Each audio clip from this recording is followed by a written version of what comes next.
अस्सलाम वालेकुम, आप देख रहे हैं K21 न्यूज़ की बजट ट्रांसमिशन। मैं हूं मोहम्मद ज़फ़ीर। बजट की बात के साथ और मेरे साथ मौजूद हैं मोहम्मद यासिर। यासिर, बजट की आमद है और कुछ चीज़ें तो कल हमने डिस्कस भी कर ली थी और अब ज़ाहिर वज़ीर-ए-आज़म को भी ब्रीफ मिल गया है। थोड़ी देर में बजट भी पेश हो जाएगा। क्या उम्मीद की जा रही है? और पिछला एक साल तो जो टारगेट्स थे वो अचीव नहीं हो सके, उसके ऊपर बहुत ज़्यादा बात भी हुई। इसहाक डार साहब बार बार ये कह रहे हैं कि पिछली हुकूमत की वजह से हम परफॉर्म नहीं कर सके। कुछ उन्होंने मुल्की और कुछ बैनुल-अक़वामी तनाज़ुर में बात की है। उन्होंने कहा जी इंटरनेशनली चूँकि बहुत ज़्यादा क्राइसिस थे और इसका बराह रास्त इम्पैक्ट पाकिस्तान पे भी पड़ा।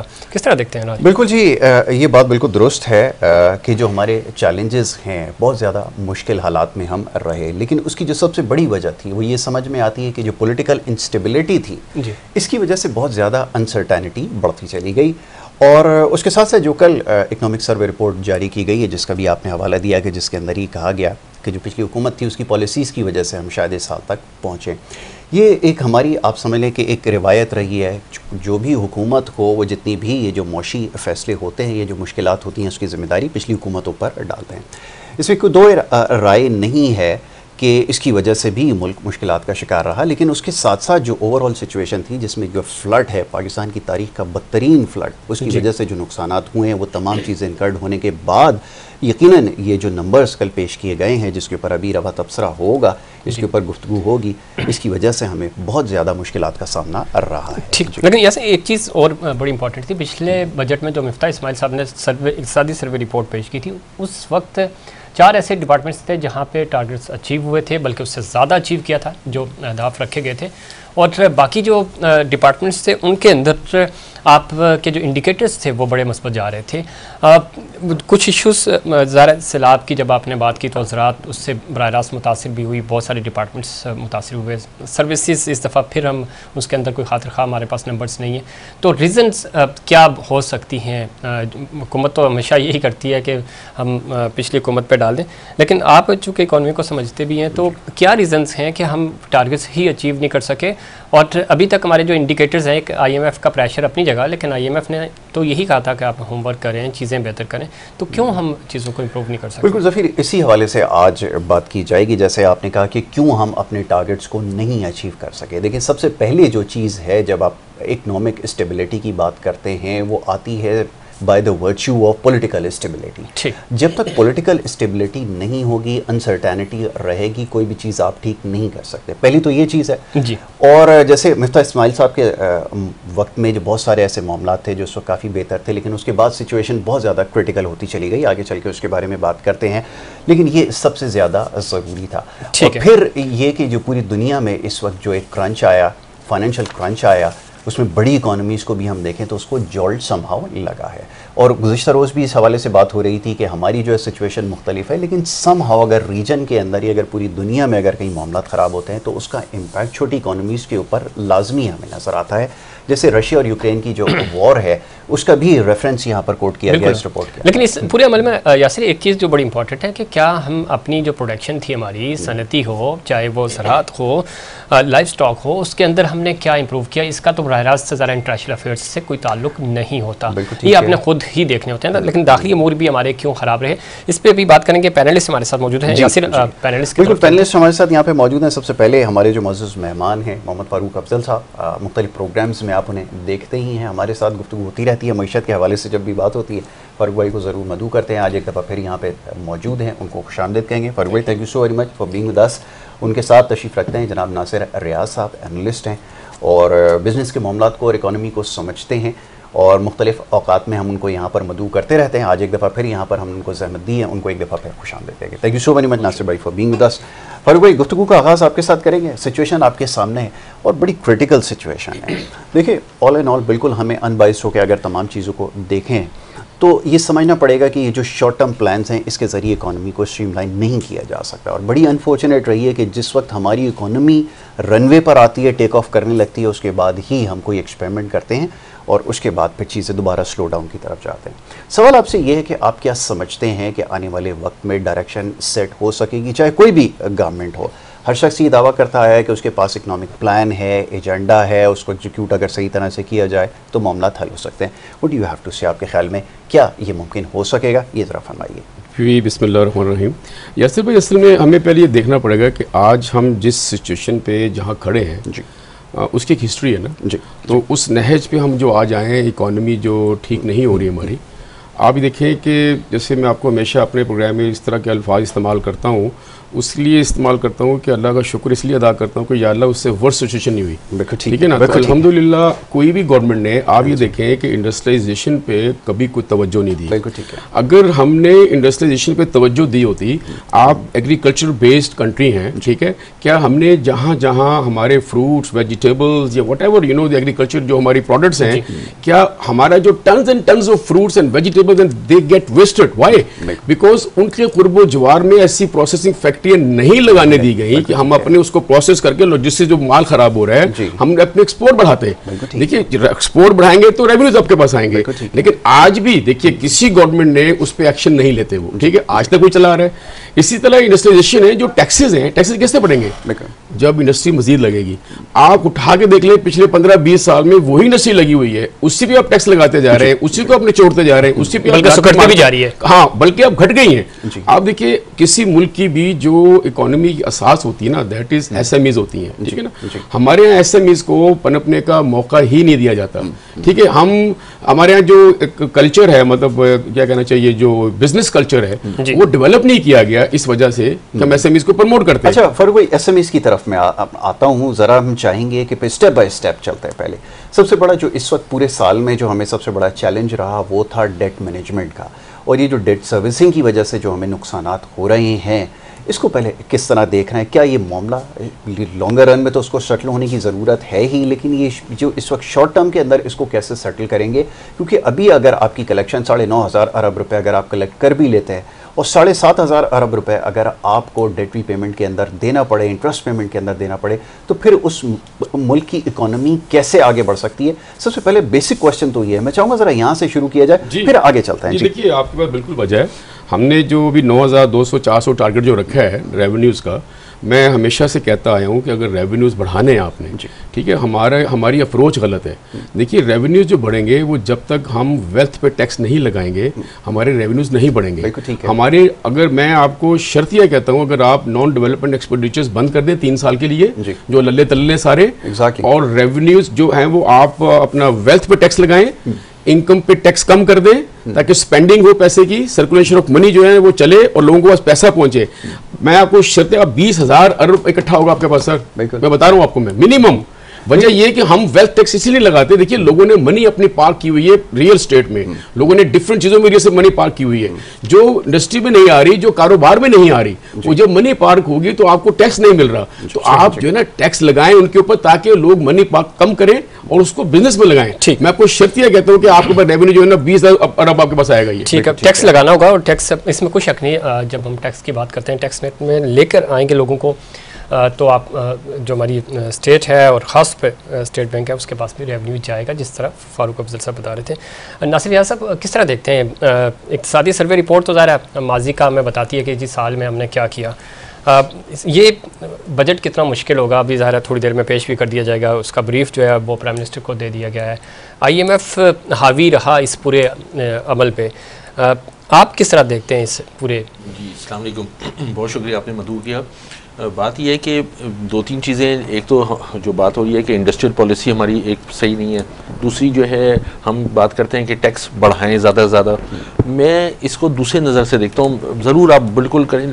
देखें, बात ये, और तीसरी चीज़ हमारी आती है इसमें, जो हमारे डेट जो हैं वो 9,500 में से 7,500 तो हमारे उसमें चले जाते हैं। ये एक मेजर इश्यूज़ हैं। मैं इसको दूसरी नज़र से देखता हूँ। मैं ये देखता हूँ कि आज हम कंपटीशन करने जा रहे हैं। हम आज अपना कोई लोकल कोई फैक्ट्री लगाते हैं तो हमें कंपटीशन को फेस करना पड़ता है। हम अब देखते हैं हमारा कंपेटिटर कौन है। हमारा कंपेटिटर यहाँ पर, हम ईस्ट की तरफ चले जाएँ तो इंडिया और बांग्लादेश है, वेस्ट की तरफ हम चले जाएँ तो हमारे मिडिल ईस्ट हमारा बहुत बड़ा कंपेटिटर आ चुका है। उनके यहाँ बहुत अच्छी इंडस्ट्रीज़ लग रही हैं, हैं वो बहुत बड़े इंसेंटिव्स दे रहे हैं, ठीक है। हमारे पास रेवेन्यू सोर्स जो है वो एफडीआई पे हम डिपेंड करते हैं कि भाई ये एफडीआई वो जो नहीं आ रहा, उनके मुकाबले में हमारे ये ना लॉ एंड ऑर्डर बेहतर है, ना हमारा स्ट्रक्चर यूटिलिटी स्ट्रक्चर बेहतर है, ना जो डिस्ट्रीब्यूशन स्ट्रक्चर है, ना टैक्स स्ट्रक्चर बेहतर है। हम किस तरह से किसी को हम यहाँ पे बुलाएंगे? हम एग्जिस्टिंग जो हमारे पास इंडस्ट्रियलिस्ट हैं वो पहले डिसहार्ट हुए पड़े हैं आपकी जो पॉलिटिकल अनस्टेबिलिटी की वजह से। तो मैं ये समझता हूँ कि इसको पहले तो आप ये देखें कि हम कहाँ खड़े हैं, हमने आगे बढ़ना है तो हमें उस कंप्लीशन में जाना पड़ेगा। मैं आपको एक जैसे मिसाल दूँ, आज हम अपनी नई जनरेशन क्रिएट कर रहे हैं तो हम उन्हें ज़्यादा एजुकेट करते हैं अच्छी जगह पे, चूंकि उनके साथ के जो लड़के हैं वो भी एजुकेट लड़के आ रहे हैं। अगर हम उनको उससे कम एजुकेट करेंगे, मिसाल तौर पर मैट्रिक इंटर करा के छोड़ देंगे, MBA या डबल MBA करके आ रहे हैं, तो हम हमारे बच्चे उनसे कम्पीट नहीं कर सकेंगे। ठीक है, यही बात है कि हमें अपना टैक्स स्ट्रक्चर जो है उस हिसाब से देखना पड़ेगा कि जो वो लोग हैं उनसे बेहतर ऑफर करना पड़ेगा। नासिर भाई, हम ये एक्सपेक्ट करते हैं कि हमारे यहाँ काम ये होना चाहिए कि ईज ऑफ डूइंग बिजनेस को जो है वो प्रमोट करने के लिए मेजर्स लेने की ज़रूरत है और उस सिलसिले में काम करें। फिर दूसरा ये कि हमारे पास जो पॉलिसीज़ हैं, हमारे कुछ जो लॉस हैं इतने स्ट्रिंजेंट हैं कि उसको देखते हुए कोई भी यहाँ पर बिजनेस कमेंस करने का नहीं सोचता। वन विंडो होना चाहिए इसके ऊपर, एग्जैक्टली वन विंडो होना चाहिए कि मॉडर्न एरा के अंदर, क्योंकि अब तो सारा जितने भी बिजनेसेस हैं सारे टेक्नोलॉजी बेस्ड हैं और अगर वो वहाँ पर नहीं इंट्रोड्यूस करवाई जाएगी तो ज़ाहिर है फिर प्रॉब्लम्स होंगी। तो पूरी दुनिया में हम देख रहे हैं कि जहाँ पर भी इकोनॉमिक रेवोल्यूशन आया है वहाँ पर टेक्नोलॉजी का इन्फ्लुएंस बढ़ाया गया है, लेकिन यहाँ पे जितनी भी पॉलिसी मेकिंग हो रही है उसमें वो चीज़ रिफ्लेक्ट नहीं हो रही। ये जरा बताइए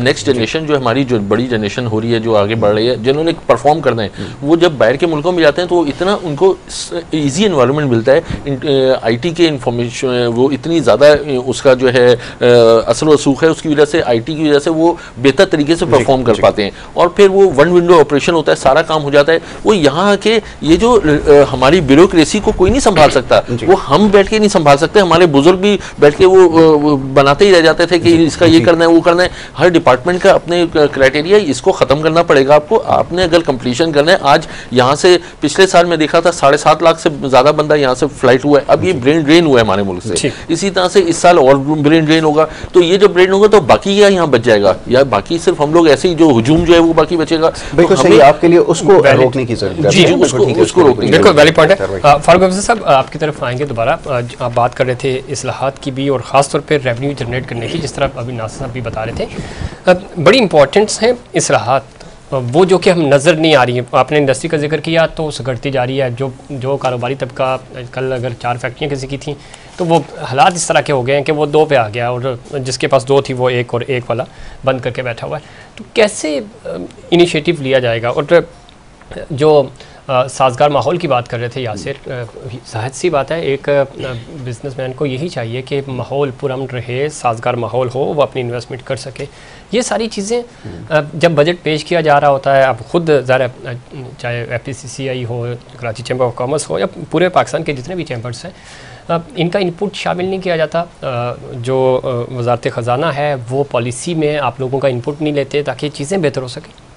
असल में ज़फ़ीर भाई प्रॉब्लम हमारे यहाँ ये है कि हमारे यहाँ जो रूलिंग क्लास है ना वो ब्यूरोक्रेसी है। जी, मैंने तुर्की अपना ऑफिस खोला, मैंने इन्वेस्टमेंट किया, it took me only 1 hour to make a private limited company there. 1 hour और मुझे मेरा लॉयर लेकर गया और उसने आर्टिकल में बना के रखा हुआ था, मुझे लेकर गया, वो जो ट्रैवल टाइम लगा, टैक्स वाले ने मुझे टैक्स नंबर दिया फौरी तौर पे 5 मिनट में। Then I went to bank में मुझे बिठाया, उसने साइन कराया, अकाउंट खोला मेरा यूरो में, डॉलर में, लीरा में, और 15 मिनट में मुझे तीनों ATM कार्ड मेरे हवाले किए। सर आप यू आर ऑन, ठीक है। This is how they are working.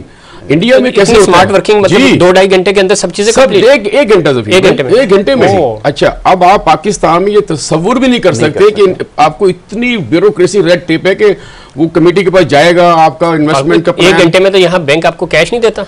Sir मैं आपको बताऊं, मैंने बांग्लादेश ऑफिस खोला, जब आप 1 दिन लगा था मुझे, उस जमाने में 1 दिन लगा था, मैंने अपना वहाँ ऑफिस खोला था प्रॉपर, मैंने वहाँ से शिपमेंट करवाता था, $5 मिलियन का मेरा टर्न हुआ था। 1 दिन लगा था मुझे वहाँ कंपनी खोलने में, 1 दिन। आपको बताऊं इंडिया में कैसे होता है मालूम है आपको? इंडिया में now they don't have any company for that, if I am a foreign investor and you are an Indian, I will call you जी कि मुझे यहाँ इन्वेस्टमेंट करना है, मेरी आपसे बातचीत हो गई, हम दोनों कंपनी को बना लेंगे इंडियन, मैं आपको पैसे डायरेक्ट भेज दूंगा, इन्वेस्टमेंट शुरू हो गया।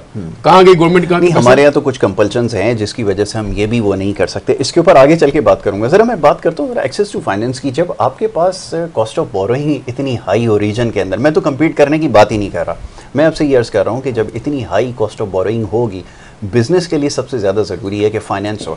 एक्सेस टू फाइनेंस प्रोवाइड करने के लिए हुकूमत को ब्रिज का काम करना पड़ता है। मुश्किल सवाल है फारूक भाई, लेकिन ये तो ज़रा बताइए कि मुमकिन कैसे होगा? इस वक्त तो बड़ा अनरियलिस्टिक लगता है, क्योंकि जो नंबर्स आ रहे हैं ना, इन्फ्लेशन के नंबर, दैट शोज कि आने वाले वक्त में आपके पास जो कॉस्ट ऑफ बोरिंग होगी, इंटरेस्ट रेट आपका होगा, वो अगर 27, 28 और 30% की तरफ अगर जा रहा है, तो फिर आप यू कांट डू एनीथिंग। देखिए हेल्पलेस है। बात ये है कि जितनी भी एडवांस इकोनॉमीज है ना, अमेरिका, यूरोप में देखें जितने बड़े हैं, उनके यहाँ जहाँ इंटरेस्ट ऑलरेडी 3 से 5 के बीच में होता है, 3%, वहाँ अगर वो बढ़ाएं आधा 1%, तो वो advance economy they can absorb that economy को स्लो करने के लिए। हमारे यहाँ तो ऑलरेडी इकोनॉमी का बेड़ा गर्क हुआ है। If you are going to do this exercise with us like 27-25% आप देंगे, तो मैं एज ए इन्वेस्टर, मैं पागल हूँ, कहीं इन्वेस्ट करूंगा? मैं तो बैंक को रखूंगा पैसे। अच्छा, बैंक का मार्कअप इसमें से लेस करके मैं बात बता रहा हूं, बैंक मार्कअप वाला है उसमें। मैं जो ये दिस इज रिडिकुलस। आगे पता नहीं क्या सोच है, कौन से इकोनॉमिक मास्टर इसके ऊपर बात क्यों नहीं होती फारूक भाई? इसके ऊपर मजीद डिस्कस भी करेंगे कि चीज़ों को किसी तरह आसान बनाया जाए और वो लोग जो बिज़नेस में आ रहे हैं, जो ऑलरेडी बिज़नेस में हैं, उनको एक्सेस आसानी से मिले। और फॉरेन इन्वेस्टर की जब आप बात करते हैं तो वो तब आएगा जब आप उनको सहूलतें देंगे। इस पर मजीद बात करेंगे, बजट की बात होती रहेगी। वक्त हुआ एक कमर्शियल ब्रेक का, ब्रेक के बाद दोबारा हाजिर होंगे।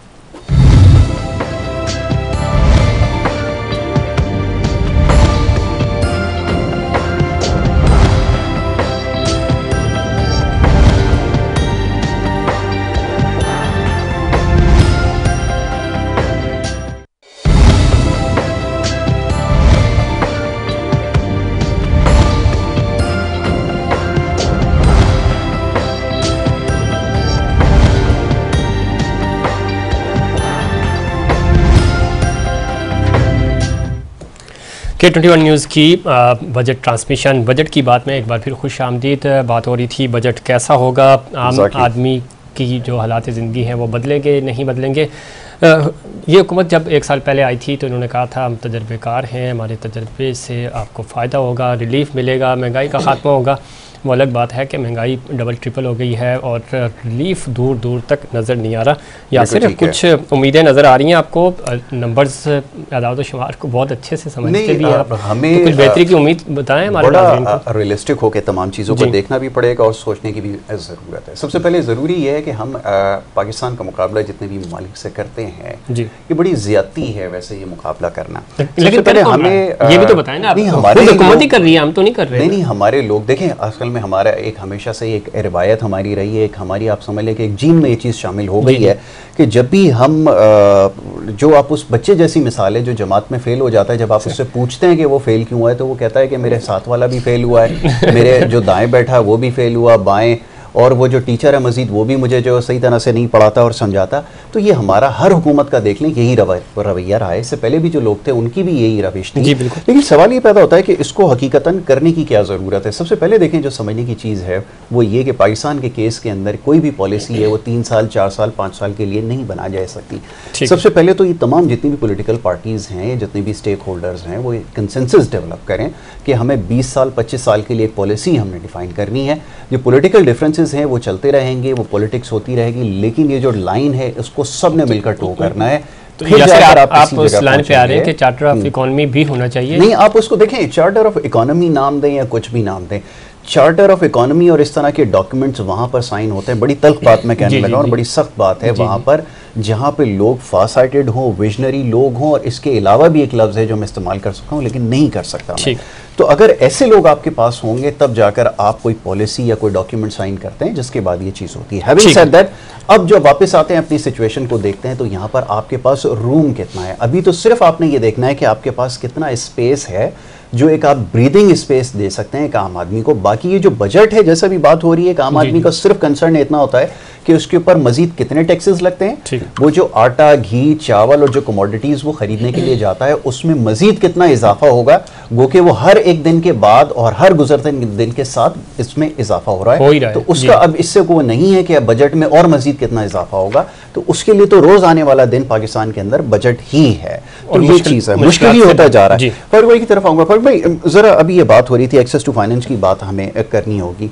देखिए, आपको बहुत ज़्यादा सोचना पड़ेगा। पूरी दुनिया की इकॉनमी के आपके सामने मिसालें मौजूद हैं जहाँ पर इकोनॉमिक रिफॉर्म्स हुए, बैंकिंग का रोल बड़ा इंपॉर्टेंट रहा है। ये अनफॉर्चुनेटली जो इस वक्त इकोनॉमिक क्राइसिस है, इसकी बड़ी वजह ये है कि एक तो बैंकिंग का रोल जो है ना बड़ा क्रिटिकल रहा है, देन जो सेंट्रल बैंक है, जो रेगुलेटर है, जो तमाम चीज़ों के ऊपर नज़र रखता है, उसकी जानिब से भी जो पॉलिसीज़ बनाई गई, और ये जो ओपन मार्केट के अंदर जो ऑपरेशंस जो हम हमेशा एक्सपेक्ट करते हैं, जो इंटरवेंशन होनी चाहिए रुपी डॉलर की पैरिटी को कंट्रोल करने के लिए, वो नहीं थी, जिसकी वजह से सिचुएशन बहुत ज़्यादा क्रिटिकल हो गई। कहाँ है अथॉरिटीज़, कहाँ है पॉलिसी मेकर, फाइनेंस डिवीजन है, ये सारे लोग हैं, कहाँ है कोई चेक एंड बैलेंस, या कहाँ किसी की अकाउंटेबिलिटी हुई? प्राइवेट बैंक को एक दिन थ्रेट गई है, उसके वेरी नेक्स्ट डे आप देखें 3.5% की जो है वो डिक्लाइन है। ये कैसे हो रहा है? लोग सवाल कर रहे हैं कि अगर इतनी वॉलेटिलिटी अगर प्रिवेल करेगी तो बाहर वाले क्या इन्वेस्ट करेंगे, यहाँ पर कोई लोकल भी इन्वेस्ट नहीं कर सकता। कैसे इसको देखना है? अगर आप डॉलर की पैरिटी अब देखें ना, अगर आप सोने से कन्वर्ट करें उसको, तो 355-50 होना चाहिए सिर्फ डॉलर को। पता है रुपये का रेट जो है हमने रोका हुआ है, हमने पहले भी इसलिए रोका था, हमने 110 पे जानबूझ के रोक के रखा कि देखी जाएगी क्या होगा। ठीक है, जब आप आर्टिफिशियल डिसीजन लेते हैं इस किस्म के कि आपने दिखाने के लिए कि देखो जी हमने डॉलर, हमारे यहाँ प्रॉब्लम क्या है, डॉलर बढ़ता है, आप फ्रूट लेने जाओ महंगा क्यों हो गया, सब डॉलर हो गया। भाई तुम्हारा डॉलर से क्या ताल्लुक है? क्योंकि हमारा एक कल्चर बन गया, पेट्रोल बढ़ गया और डॉलर बढ़ गया। हमारे यहाँ दो चीजें हैं जो पैरामीटर है इकोनॉमी को देखने के। हर बंदा देखो जी पेट्रोल कहाँ चला गया, देखें डॉलर कहाँ चला गया। मसला ये देखिए, हम जो इंटरेस्ट रेट है, आप देखो तुर्किया में पिछले साल जनवरी में प्रेसिडेंट अर्दोगान ने इंटरेस्ट रेट 1% कम कर दिया था, पॉलिसी रेट। हालांकि वहां उस वक्त 40% इन्फ्लेशन था, मैं वहीं पर था। हाँ, ये कैसे हुआ? उसने कहा कि नहीं, हमने इकोनॉमी को स्लो नहीं करना, हमारे इन्वेस्टमेंट रुक जाएंगे, हमारी इंडस्ट्रियलाइजेशन रुक जाएगी, we can not afford that. अभी भी इन्फ्लेशन उनका हमसे ज्यादा इस वक्त है, लेकिन दे आर प्रोग्रेसिंग। बिकॉज देखिए अब उनका टूरिज्म, मैं आपको बताऊं 2019 में उनके पास 2.60 करोड़ अफराद आए थे एज टूरिस्ट। इस साल 5.10 करोड़ अफराद आए हैं 3-4 साल में, 5.10 crore, and they are making $72 billion out of the tourism actually. ठीक है, अच्छा हमारे यहाँ प्रायोरिटीज फर्क है। देखिए जो आप इकोनॉमी उसकी बात करते हैं, पहले शॉर्ट रेंज आप बनाए ऑब्जेक्टिव्स, फिर आपके मीडियम रेंज होने चाहिए, फिर आपके लॉन्ग रेंज होना चाहिए। अब देखिए हमारे यहाँ पॉलिसीज बनती हैं, पिछली दौर में नवाज शरीफ के दौर में इन्होंने टेक्सटाइल पॉलिसी दी, ठीक है, 3 साल के लिए बनाई। अल्हम्दुलिल्लाह एक भी मुझे बताया जाए कि कौन सी इंप्लीमेंटेशन कमेटी थी, राइट, कुछ नहीं हुआ। वो डिटोरिएट कर रहे हैं। 8 लाख बेल से इस वक्त 4 लाख बेल के ऊपर आप आ गए। The 4th largest cotton producing country, now we have become 8th और 9th नाउ। हमारी 13-14 मिलियन बेल्स आती थी, अभी 8.5 मिलियन बेल्स आ रही हैं। हमारी कंजम्पशन 18 मिलियन बेल्स की है। Now we are importing cotton. ठीक है, अब मैं एक्सपोर्टर हूं, अब मुझे बताइए मैं यहाँ भी इंपोर्ट करूं, 300 के हिसाब से पैसे दूं और डाइज एंड केमिकल्स के भी पैसे बढ़ा के दूं, तो मेरी प्राइस कंपटीटिव कैसे होगी इंटरनेशनल मार्केट में? How can export that? ये कि आपकी जो पर एकड़ यील्ड है वो भी स्क्वीज होती जा रही है। अब देखिए उसकी वजह ये देखिए हम लोगों ने क्या किया, एक और हमारे प्राइम मिनिस्टर आए थे बाहर से, उन्होंने कहा कि ये टेक्सटाइल छोड़ो, आप किसी और में आओ। ओ भाई आप पैरेलल तो चला सकते हो किसी और एक्सपोर्ट को, how can you stop exporting of textile? हाँ, तो हमें प्रॉब्लम क्या है, देखिए हमारा जो इंटरेस्ट रेट है ना, ये गवर्नमेंट को इकोनॉमी स्लो अगर इस तरह करेंगे तो ये मुल्क नहीं आगे बढ़ेगा। बता दूं आपको मैं, they have to reduce it ताकि इकोनॉमिक एक्टिविटीज बढ़े। ये स्लो करने से कुछ, हम एडवांस कंट्री नहीं है सर। हाँ, हमें ये नहीं करना, हमें तेजी चाहिए, बजाय तेजी करने के हम बैठ रहे हैं। तो यार अगर बैठेगा कैसे बढ़ेंगे हम आगे, उसको आगे नहीं बढ़ सकेंगे। बिल्कुल ठीक कह रहे हैं नासिर याद साहब, अभी की तरफ आएंगे। किस तरह देखते हैं, एक तो जिस तरह बार बार फारूक अफजल साहब भी कह रहे हैं और हर शख्स यही कह रहा है कि चीज़ों को आसान नहीं करेंगे तो मामला आगे नहीं बढ़ेंगे, बिजनेस एक्टिविटीज़ आपको करनी होंगी। अच्छा, उसके लिए ज़रूरी है कि इस्तेकाम हो सियासी तौर पे, ताकि माशी इस्तेकाम भी आपको मिले। एग्रीकल्चर होने के बावजूद हम सुनते आ रहे हैं, बचपन से ही हम पढ़ते भी आ रहे हैं, उसके बावजूद आज हम इतनी हमारी बुरी इकॉनमी है। क्या समझते हैं कि रीज़न्स क्या हैं और इन रीज़न्स के ऊपर काम क्यों नहीं हो रहा, और अगर काम हो भी रहा है तो वो नज़र क्यों नहीं आ रहा? आपने बहुत अच्छी बात खुद ही, अपने सवाल का जवाब भी खुद दिया कि इस्तेहकाम जब तक पॉलिटिकल स्टेबिलिटी नहीं होगी तब तक ये मामला सही नहीं होंगे। आप ये देखें 1 साल में किस कदर गड़बड़ हुई है, उस दौरान ये काम करना। हम जब ये गवर्नमेंट आई थी फॉर एनी रीज़न जो भी आई है, हम उसको पॉलिटिकल इशू नहीं करेंगे, लेकिन वो यही बात थी डिफॉल्ट हो रहा है, 15 दिन में डिफॉल्ट हो रहा है, डिफॉल्ट हो रहा है। आज हम डिफॉल्ट की बात नहीं करते, गो के पाकिस्तान 75 साल से ही डिफॉल्ट हो रहा है, वो ठीक है, लेकिन आज हम डिफॉल्ट की बात नहीं कर रहे, हम कह रहे हैं महंगाई ज़्यादा हो गई है, लोगों की क़ुव्वत ख़रीद कम होती चली आ रही है, हमारी एक्सपोर्ट्स कम हो रही है, हमारी FDI कम हो गई है, हमारी फॉरेन रेमिटेंस कम हो गई है, हम ये बात कर रहे हैं, उसको हमने कंट्रोल करना है। अच्छा, जहाँ तक इंटरेस्ट वगैरह की बात है, वो IMF के भी कई फैक्टर्स हैं जो वो ये इसको कर ले। बात जो आपने एक और बात की है वो ये बहुत अच्छी बात है कि हमें ईज़ ऑफ बिजनेस करना है, हमें टैक्सेस को कम करना है। हमारी नई जनरेशन, मैं फिर वही बात करूंगा, वो इसको नहीं संभाल सकती। ये इतना कॉम्प्लिकेटेड सिस्टम है जो आप खुद फारूक भाई ने बहुत अच्छी बात की कि जो काम करने में 2-2, 4-4 हफ्ते लगते हैं, दूसरे जगह पे 2 घंटे में काम होता है।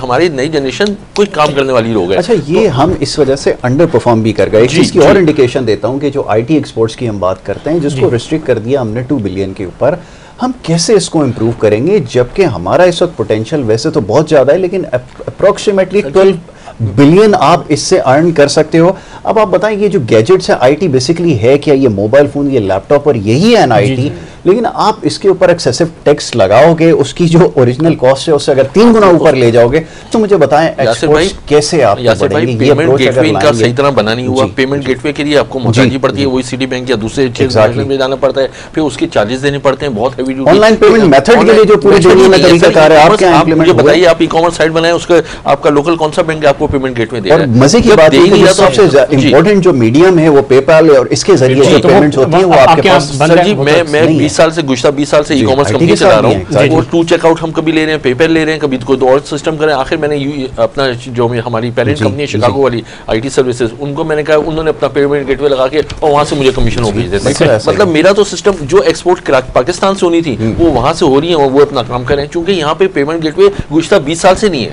अब वो, और अभी भी इसके ऊपर काम नहीं हो रहा, अभी भी सीरियसली ई मनी आपने कैसे रिसीव करनी है उसके ऊपर। जी, मैं वही आपको कह रहा हूँ कि ई-कॉमर्स को मैं बहुत बेहतर समझता हूँ। मैं आपको बताऊँ, पाकिस्तान की टॉप 10 कंपनीज में हमारा जो वेब होस्टिंग में, हम ई-कॉमर्स में, लेकिन हम जो है वो उसको बैकफुट पे आ गए, हम कर ही नहीं सकते। फिर दूसरी बात है कि हमारे जो इंटरनेट सर्विसेज है वो G4 पे अभी भी चला रहे हैं, वो भी सही नहीं चलता। G4 वो भी कभी खत्म हो जाता है, दुनिया G5 पे जा चुकी है, वो अपलोड डाउनलोड का वो सिस्टम ही नहीं दे रहे। मतलब अब मैं इसको कॉम्प्लिकेशन में जाऊँ तो ये असल बात उससे हम थोड़ा सा हट रहे हैं। बात ये है कि बजट को हमने देखना है। बजट में जो मैं इसको जो आपके वसात से, चैनल की वसात से 2-3 बातें सिर्फ बड़ी मेन करना चाहूँगा, वो ये कि 7.5 अरब डॉलर का अरब रुपए जो आपका, जो 7,500 अरब रुपए आपका जो इस वक्त आपके खर्चे या डेट सर्विसेज या जो भी हो रही है, खर्चे तो अलग है। कोई भी देखें, जो हमारे बुजुर्गों ने भी यही फार्मूला इस्तेमाल किया, हमने यही फार्मूला देखा कि पहले तो लोन खत्म करो, किसी भी हालत में लोन खत्म करो ताकि अर्निंग तो, फिर अपने खर्चे कम करो।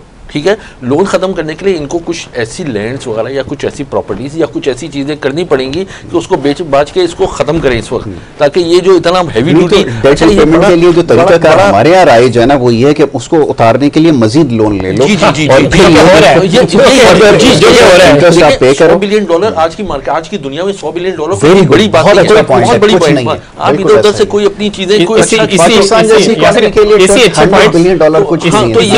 अच्छे पॉइंट्स के साथ ही हम अपनी गुफ्तगू का इख्तिताम करते हैं। चूँकि अभी हेडलाइंस होंगी, हेडलाइन के बाद दोबारा हम हाजिर होंगे, बजट की बात होगी आपके साथ, और देखेंगे कि बजट में कुछ सरप्राइज़ आता है यानी।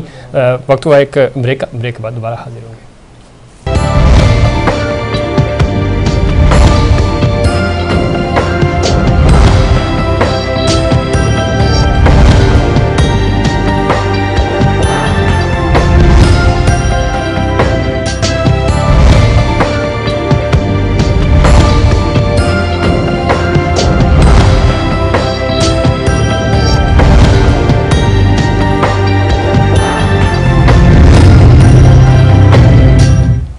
वेलकम बैक जी। बजट की बात में एक दफ़ा फिर आपको खुशामदीद कहेंगे। ब्रेक पे जाने से पहले गुफ्तगू हमारी जारी थी। बजट की अनाउंसमेंट अब जो बाकायदा एक रस्म है वो कुछ देर बाद पूरी हो जाएगी। असम्बली के अंदर जब तकरीर का सिलसिला शुरू होगा तो आप भी सुनेंगे और हम भी यहाँ पर सुनेंगे और आपको सुनवाएंगे भी।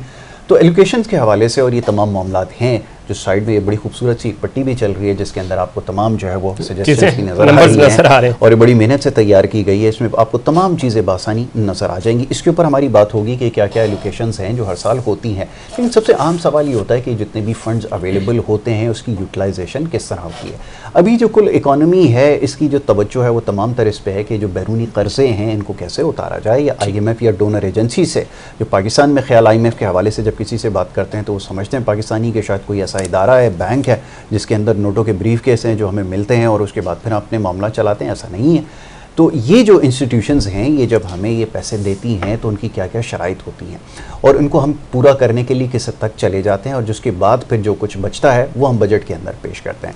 अब ज़्यादा उम्मीदें तो किसी के पास नहीं है कि हमें किसी किस्म की ईज़ मिलेगी या कोई हम जो देखेंगे क्योंकि चीज़ों की, लेकिन इसमें यासिर को रोड मैप भी नज़र आ रहा है। जी, रोड मैप हो नहीं सकता। देखें, रोड मैप इसलिए नहीं हो सकता क्योंकि जैसा भी कुछ देर पहले भी ये बात हुई प्रोग्राम के इब्तिदा में, ये जो हमने जो स्पेशल ट्रांसमिशन शुरू की थी कि जो पॉलिटिकल जो अनसर्टेनिटी है ये किसी भी मुल्क के लिए सबसे ख़तरनाक चीज़ होती है और जब ये मौजूद हो तो कोई भी इकॉनमी का सेक्टर है वो आगे नहीं बढ़ सकता। बहरहाल इन हालात के अंदर भी जब लोगों की नज़रें इस हुकूमत के ऊपर हैं, ये जो हुकूमती इत्तेहादी इस वक्त मौजूद हैं कि किस किस्म का रिलीफ देंगे। अच्छा, एक चीज़ और समझने की ज़रा यहाँ क्लियर कर दूँ, उसके बाद फिर मेहमानों की तरफ बढ़ेंगे। ज़फीर, आप भी ज़रा इसके ऊपर तवज्जो दीजिएगा कि हमेशा अमूमन होता है कि जो जितनी भी ये डेमोक्रेटिक गवर्नमेंट होती हैं जो उनका आखिरी साल होता है ना, ये बड़ा इंपॉर्टेंट होता है क्योंकि इसमें ये वैसे तो जो 4 साढ़े 4 साल जितनी हुकूमत रहती है उसमें इंतहाई मुश्किल फैसले होते हैं जो आवाम के हिस्से में आते हैं, और ये जो आखिरी का जो साल होता है इसमें कोशिश ये होती है कि कुछ आवाम के लिए रिलीफ या कोई एक ब्रीदिंग स्पेस बना दिया जाए ताकि उसकी बुनियाद पर आगे जाकर वोट लिए जा सकें। तो उम्मीद है कि कोई चंद एक जगहों के ऊपर आपको शायद कोई रिलीफ मिल भी जाए, लेकिन सबसे बड़ा मसला ये है, जैसे मैंने कुछ देर पहले भी अर्ज़ किया, कि ये जो महंगाई का सिलसिला है ये सबसे बड़ा हर्डल है। अगर इसको दूर कर लेंगे तो यकीनन मामला बेहतर हो सकेंगे। तो इसमें यासिर महंगाई कंट्रोल कैसे होगी? अच्छा, बड़ा अहम सवाल, छोटी छोटी चीज़ें थी जो शुरू में मैंने बात की थी आपसे कि वो प्रोडक्शन जो हम कर सकते थे, वो काम जो हम पाकिस्तान के अंदर रहकर कर सकते थे, जिस तरह अभी फारूक भाई भी बता रहे थे कि हमारे यहाँ होता ही है कि डॉलर महंगा होता है, फल फ्रूट वाले कहते हैं जी महंगाई हो गई है, 20 रुपये वो बढ़ा देते हैं कि डॉलर महंगा हो गया, हालांकि डॉलर का उससे बराह रास्त का ताल्लुक ही नहीं है। देखिए, ये वो चीज़ें हैं कि जो हमारी गवर्नमेंट करती क्या है ऐसा कि भाई आपने लाइफ स्टॉक पे जाना था, आपने ज़राअत पे जाना था, इसका बराह रास्त कोई इंटरनेशनल मार्केट से ताल्लुक नहीं है, आपने टैक्स इकट्ठा करना था, इसका भी कोई इंटरनेशनल मार्केट से ताल्लुक नहीं है, तो फिर आप आवाम को क्यों पागल बनाते हैं? ज़फ़ीर, देखिए, एक समझने की बात यह है कि हमारी अप्रोच क्या है। हमारे पास जितने भी हुकूमतें इससे पहले रही हैं उनकी अप्रोच को देख लेते हैं कि वो किस तरह काम करने की सलाहियत रखते हैं और किस तरह पॉलिसी मेकिंग करते हैं, पहले इसको समझ लें। जैसे भी आपने बात बताया कि हम जैसे आम का अगर सीज़न है, मैंगो सीज़न पूरी दुनिया में ही होता है कि इस तरह के फ्रूट्स जो होते हैं जिनके पास उगाए जाते हैं वो उसको प्रोसेस करते हैं, कहीं पे जैम्स बनाते हैं, उससे स्क्वाशेस बनते हैं और इस तरह की फैक्ट्रीज लगाते हैं और उसके बाद फिर उनको दुनिया में एक्सपोर्ट करके डॉलर्स कमाए जाते हैं। लेकिन ममलिकत खुदादाद पाकिस्तान में होता है ये कि आम उठा के पूरा का पूरा बाहर भेज दिया जाता है, जिसके बाद वो प्रोसेस होता है दूसरे ममालिक के अंदर, उसके जैम्स बनते हैं जो हम यहाँ पर आम से याद है मैंगो डिप्लोमेसी चल रही है और इतनी ज़बरदस्त डिप्लोमेसी। तुर्किया तो भाई खुश हो गया, उन्होंने कहा कि आधा बजट तो हम आपको वैसे ही दे देंगे। देखिए, बात यह है कि ये जो डिप्लोमेसी है हमारे यहाँ तो हर चीज़ असल में कंट्रोवर्सी का शिकार हो जाती है। इससे पहले भी जो वज़रा आज़म जाते रहे हैं वो उनको पेश करते रहे हैं, इस अंदाज से कभी किसी ने नहीं पेश किया। अंदाज पे बात हो रही है, पैनलिस्ट की तरफ चलते हैं। मैं नासिर भाई की तरफ चलता हूँ, जरा नासिर भाई से इस हवाले से बात हो जाए। नासिर साहब, जरा बात हो जाए कि अभी कुछ देर पहले हम डिस्कस कर रहे थे कि बिज़नेस अपॉर्चुनिटीज़ के हवाले से अपॉर्चुनिटीज़ कैसे क्रिएट किए जाएंगे। सवाल ये पैदा होता है, और अभी इस वक्त बड़ी बेईमानी सी बात लगती है कि हम स्पेशल इकनॉमिक जोन्स की बात करें, इंडस्ट्रियलाइजेशन की बात करें, क्योंकि जो बेसिक्स हैं अभी हम इसके ऊपर कुछ देर पहले बात कर रहे थे, जब एक्सेस टू फाइनेंस नहीं है, ईज़ ऑफ डूइंग बिजनेस नहीं है, तो कैसे ये चीज़ मटीरियलाइज होगी, ये ज़रा फरमाइएगा। भाई, चूँकि वक्त ऐसा होता है, मैं बहुत तेज़ी से कोशिश करूँगा और इसका तजिया करूँ। बात यह है कि 22-25% के ऊपर इंडस्ट्रियलाइजेशन नहीं होगी, ठीक है। अगर आप किसी कुकाफ की दुनिया में आप रहते हैं कि आपकी बड़ी इंडस्ट्रियलाइजेशन हो जाएगी, वो नहीं होगी। आपके बिजली के रेट, गैस के रेट दुनिया के हाई तरीन रेट हैं और एवरी यूनिट जो आपके बढ़ते चले जाते हैं तो रेट बढ़ते चले जाते हैं, जो दुनिया में कहीं होता है दुनिया में रेट कम होते हैं। तो इस हालात में, और फिर दूसरी बात है कि इंडस्ट्रियलाइजेशन के लिए यहाँ कराची में इस वक्त प्रॉपर्टी अगर कोई भी जोन में आप लें तो 40-50 करोड़ रुपए का एकड़ है, उसके ऊपर कौन सी फैक्ट्री वारा करेगी, मुझे ये बता दें आप।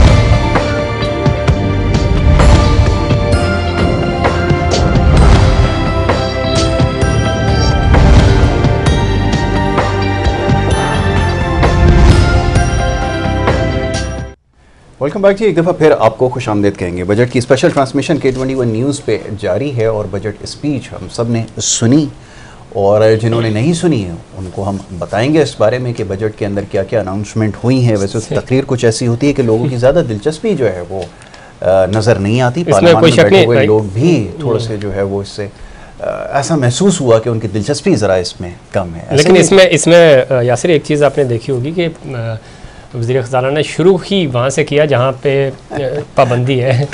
चेयरमैन PTI का आप नाम नहीं ले सकते, लेकिन पूरी जिम्मेदारी आपने उनके ऊपर डाल दी। ऐसा ही है। और एक तो काबिल जायज़ा भी पेश किया उन्होंने माजी की मुस्लिम लीग नून की हुकूमत और पाकिस्तान तहरीक इंसाफ की हुकूमत का, और बताया कि यानी इस चीज़ से भी आप अंदाज़ा लगा लें कि बजट में क्या है, वो उसको भी बजट को भी सियासी कर दिया। हालांकि बजट तो बजट होता है ना, सियासी या गैर सियासी नहीं होता।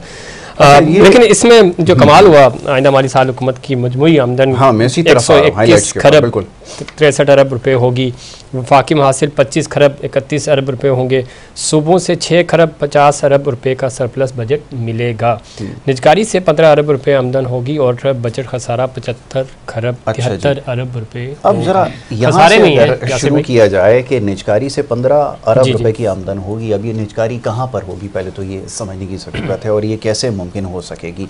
फिर ये जो वफाकी महासिल जो है उसको 25 खरब 31 अरब रुपए होंगे, ठीक है जी, सूबों से 6 खरब 50 अरब रुपए का सरप्लस बजट मिलेगा। बड़ी एम्बिशियस एस्टिमेशंस हैं और एक्सपेक्टेशंस नंबर्स तो बड़े ज़बरदस्त हैं यासिर, तो ये इसमें बिल्कुल है क्या, जान किधर से आएगी? अच्छा, जान इसमें ऐसे आएगी कि देखें अभी जो सही एलोकेशंस हैं उसका आपको बाद में पता चलेगा। बहुत सारी चीज़ें ऐसी हैं जो फाइनेंस बिल का जब हिस्सा बनती हैं तो उसके बाद हमें उसकी क्लैरिटी जो है वो ज़्यादा बेहतर तौर पर नज़र आती है। कुछ इसमें रिवाइज टारगेट्स भी होते हैं, जैसे हमने टैक्स कलेक्शन के हवाले से 9,500 अरब रुपए की बात की थी। अब देखते हैं कि उसका रिवाइज टारगेट क्या उसमें इजाफा करना पड़ेगा, क्योंकि बज़ाहिर ऐसा लगता है कि उसका स्पेस बनता है आपके पास, क्योंकि आपको जो डेट रिपेमेंट्स करनी है, कर्ज़ों की अदायगी करनी है, और उसके अलावा जो रनिंग एक्सपेंडिचर है उनको कंट्रोल करने के लिए पैसे आपको ज़्यादा दरकार होंगे। तो ये तो हम पहले भी इस हवाले से बात कर चुके हैं। काबीना ने जो सरकारी मुलाजमीन की तनख्वाहें हैं उसमें 35% तक एडॉक इजाफे की जो मंजूरी दे दी। अवेलेबल सोर्सेज क्या हैं, फंड्स क्या हैं, इसके ऊपर अभी बात करते हैं। ज़राए का बताना यह है कि वजारत ख़जाना ने सरकारी मुलाजमीन की तनख्वाहों में और पेंशन में 20% एडॉक रिलीफ की तजवीज़ पेश की थी। वफाकी काबीना के इजलास में वजारत ख़जाना की तजवीज़ पर बहस के बाद सरकारी मुलाजमीन की तनख्वाहों में पेंशन में 35% तक का जो एडॉक इजाफा उसकी मंजूरी दी गई है। अच्छा जी, इसके अलावा जो बजट हमारा डिफेंस एक्सपेंडिचर है वो 1700 अरब रुपए इसके लिए रखे गए हैं, और इसके अलावा आइंदा बजट में 700 अरब रुपए के नए टैक्सेस जो है वो मज़ीद लगाए जाएंगे। और FBR का जो टैक्सेस का रेवेन्यू का टारगेट है वो 9,200 अरब रुपए रखने की तजवीज़ है, जिसका भी मैंने कुछ देर पहले तस्करा किया कि वो रिवाइज यकीनन किया जाएगा। नए बजट में FBR के टैक्स का तक 9,200 हो गया, ठीक है जी। इसके अलावा तरक्याती मनसूबों के लिए 11 खरब और 50 अरब रुपए की तारीखी रकम मुख्तस की गई है, और दिफाई अखराजात में भी इजाफा हुआ। ये तो अभी पीछे बात हो चुकी है, लेकिन ये जो फंड्स हैं ये कहाँ से जनरेट किए जाएंगे, बड़ा अहम सवाल है। इसमें एक चीज़ बड़ी ज़बरदस्त है जो कि अभी ज़रा इसकी डिटेल्स आएंगे तो पता चलेगा। बजट में फ्री लांसर्स के लिए भी टैक्स सहूलतों का ऐलान कर दिया गया है। बिल्कुल ठीक। और क्या ही अच्छा हो कि IT से रिलेटेड भी हमें कुछ स्टफ मिल जाए जो कि अब तक नज़र नहीं आ रहा। तो यासिर, पैनलिस्ट की तरफ भी चलते हैं, और ये सबसे पहले तो आप बताइए कि इस पूरे जो नंबर्स आए, इसाक डार साहब ने जो अभी पूरी कौम को TV के सामने बिठाया हुआ था, तो कुछ चार्मिंग पॉइंट्स हैं, कुछ नज़र आ रहा है? देखिए, जो यूथ के लिए ख़ास तौर पे है एग्जाम्पशंस जो दी गई हैं, ख़ास तौर पे जैसे अभी बात हो रही थी कि यूथ लोन प्रोग्राम है, 10 अरब रुपए उसके लिए एलोकेट किया गया है, लोन दिए जाएंगे। इससे पहले भी इस तरह की स्कीम्स आती रही हैं, और उससे आपको कितना फ़ायदा हुआ है, ये नंबर्स अगर पेश किए जाते तो ये बहुत ज़्यादा अच्छा होता है। इसके अलावा इससे पहले ट्रांजैक्शन टैक्स के हवाले से बात हो रही थी। 50,000 का जब आप विड्रॉल करेंगे, नॉन टैक्स फाइलर अगर हैं तो 0.6% उसके ऊपर चार्ज होगा। याद है हमें लास्ट टाइम जब डार साहब ने बजट पेश किया था तो उसी तरह जो है ट्रांजैक्शन टैक्स जो है वो इसके ऊपर मज़ीद लगा दिया। ऑलरेडी टैक्सेस ये है, टैक्सेस के ऊपर लग चुका है, मज़ीद इसके ऊपर 0.6% लगाया गया है। तो जनाब इसके ऊपर हमें याद है कि लास्ट टाइम जब बजट पेश किया गया था तो उसके ऊपर बहुत ज़्यादा शोर भी हुआ था। अच्छा जी, और इसके अलावा जो कराची के लिए मंसूबा के फोरकास्ट के लिए 17 अरब रुपए से ज़ायद की रकम जो है वो मुख्तस कर दी गई है। बजट में जो कराची के लोग हैं उनके लिए बड़ा देरीना उनका एक मसला है पानी का, उसको हल करने के लिए। इससे पहले भी याद है कि जब ग्रीन लाइन का प्रोजेक्ट था 80 अरब रुपए की एलोकेशन हुई थी, और बाद में उसकी ताख़ीर की वजह से उसमें भी इजाफा हो गया था। अब ये देखते हैं कि मटीरियलाइज़ होता है या नहीं होता, ये एक बड़ी इंपॉर्टेंट चीज़ है। अच्छा जी, उसके अलावा हाउसिंग के लिए 32 अरब रुपए, सेहत तालीम अरकान पार्लियामेंट के स्कीमों के लिए 179 अरब रुपए बजट रखने की तजवीज़ हुई है। HSC के लिए इसमें तकरीबन 44 अरब रुपए का तरक्याती बजट है। इसके अलावा रेलवेज़ की तरफ आई है, अभी कुछ देर पहले ही बात हो रही थी यहाँ पे प्राइवेटाइजेशन की, जो वाइट एलिफेंट्स बन चुके हैं, जो लॉस जिनसे आप बुक कर रहे हैं एंटिटीज़ से, उनको क्या करना है, लाइबिलिटीज़ को कैसे कम करें, तो इनके लिए 32 अरब रुपए का तरक्याती बजट रखने की जो और साथ ही आज़ाद कश्मीर GB के लिए 54.4 अरब रुपए का तरक्याती बजट रखने की तजवीज़ पेश की है। और जो साबिक फाटा और जमशुदा इलाका है, उनके जो अजला हैं, उन 55 अरब रुपए का तरक्याती बजट उनके लिए भी रखा जाएगा। बिल्कुल ठीक है। आगे साइंस एंड IT की जो हम बात कर रहे थे, IT के लिए जी 25.6 अरब रुपए का तरक्याती बजट रखने की तजवीज़ दी गई है। अगेन इसके अंदर हमें वो डिटेल्स या वो बुलेट्स नज़र नहीं आ रहे जो कि होने चाहिए थे। फूड के लिए जो बड़ा इंपॉर्टेंट है, खुराक और ज़राअत के लिए 9.2 अरब रुपए का तरक्याती बजट रखने की तजवीज़ है। आपने बिल्कुल सही कहा कि ये खुराक और ज़राअत के लिए 9.2 अरब रुपए का तरक्याती बजट है। आगे बढ़िए जी। नए टैक्सेस के हवाले से जैसे हमने बताया 700 अरब रुपए हैं। नॉन फाइलर के लिए म्यूचुअल फंड्स और रियल इन्वेस्टमेंट ट्रस्ट पर 30% टैक्स लगाने की तजवीज़। वेरी गुड जी। स्टॉक मार्केट के लिए कोई अच्छी खबर ज़्यादा नहीं आगे होगी। बजट में लग्जरी एशिया पर विद होल्डिंग टैक्स की शरह बढ़ाने की तजवीज़। यहाँ भी लाइन ड्रॉ करने की ज़रूरत है कि आप इसमें लग्जरी आइटम कहते किसको हैं। प्रॉपर्टी का लेन देन करने वाले नॉन फाइलर्स पर टैक्स की शरह दुगनी करने की तजवीज़ है। चलें जी, रियल इस्टेट के लिए हम कुछ एंटिसिपेट कर रहे थे। रियल इस्टेट और होलसेल सेक्टर पर टैक्सों की शरह में इजाफा। नॉन फाइलर के लिए प्राइस बॉन्ड और विद होल्डिंग टैक्स की शरह में इजाफे की तजवीज़ है। मशीनरी और कमर्शियल रेंट पर भी विद होल्डिंग टैक्स आयद करने की तजवीज़ है। ये जी हाईलाइट्स इसकी मेजर।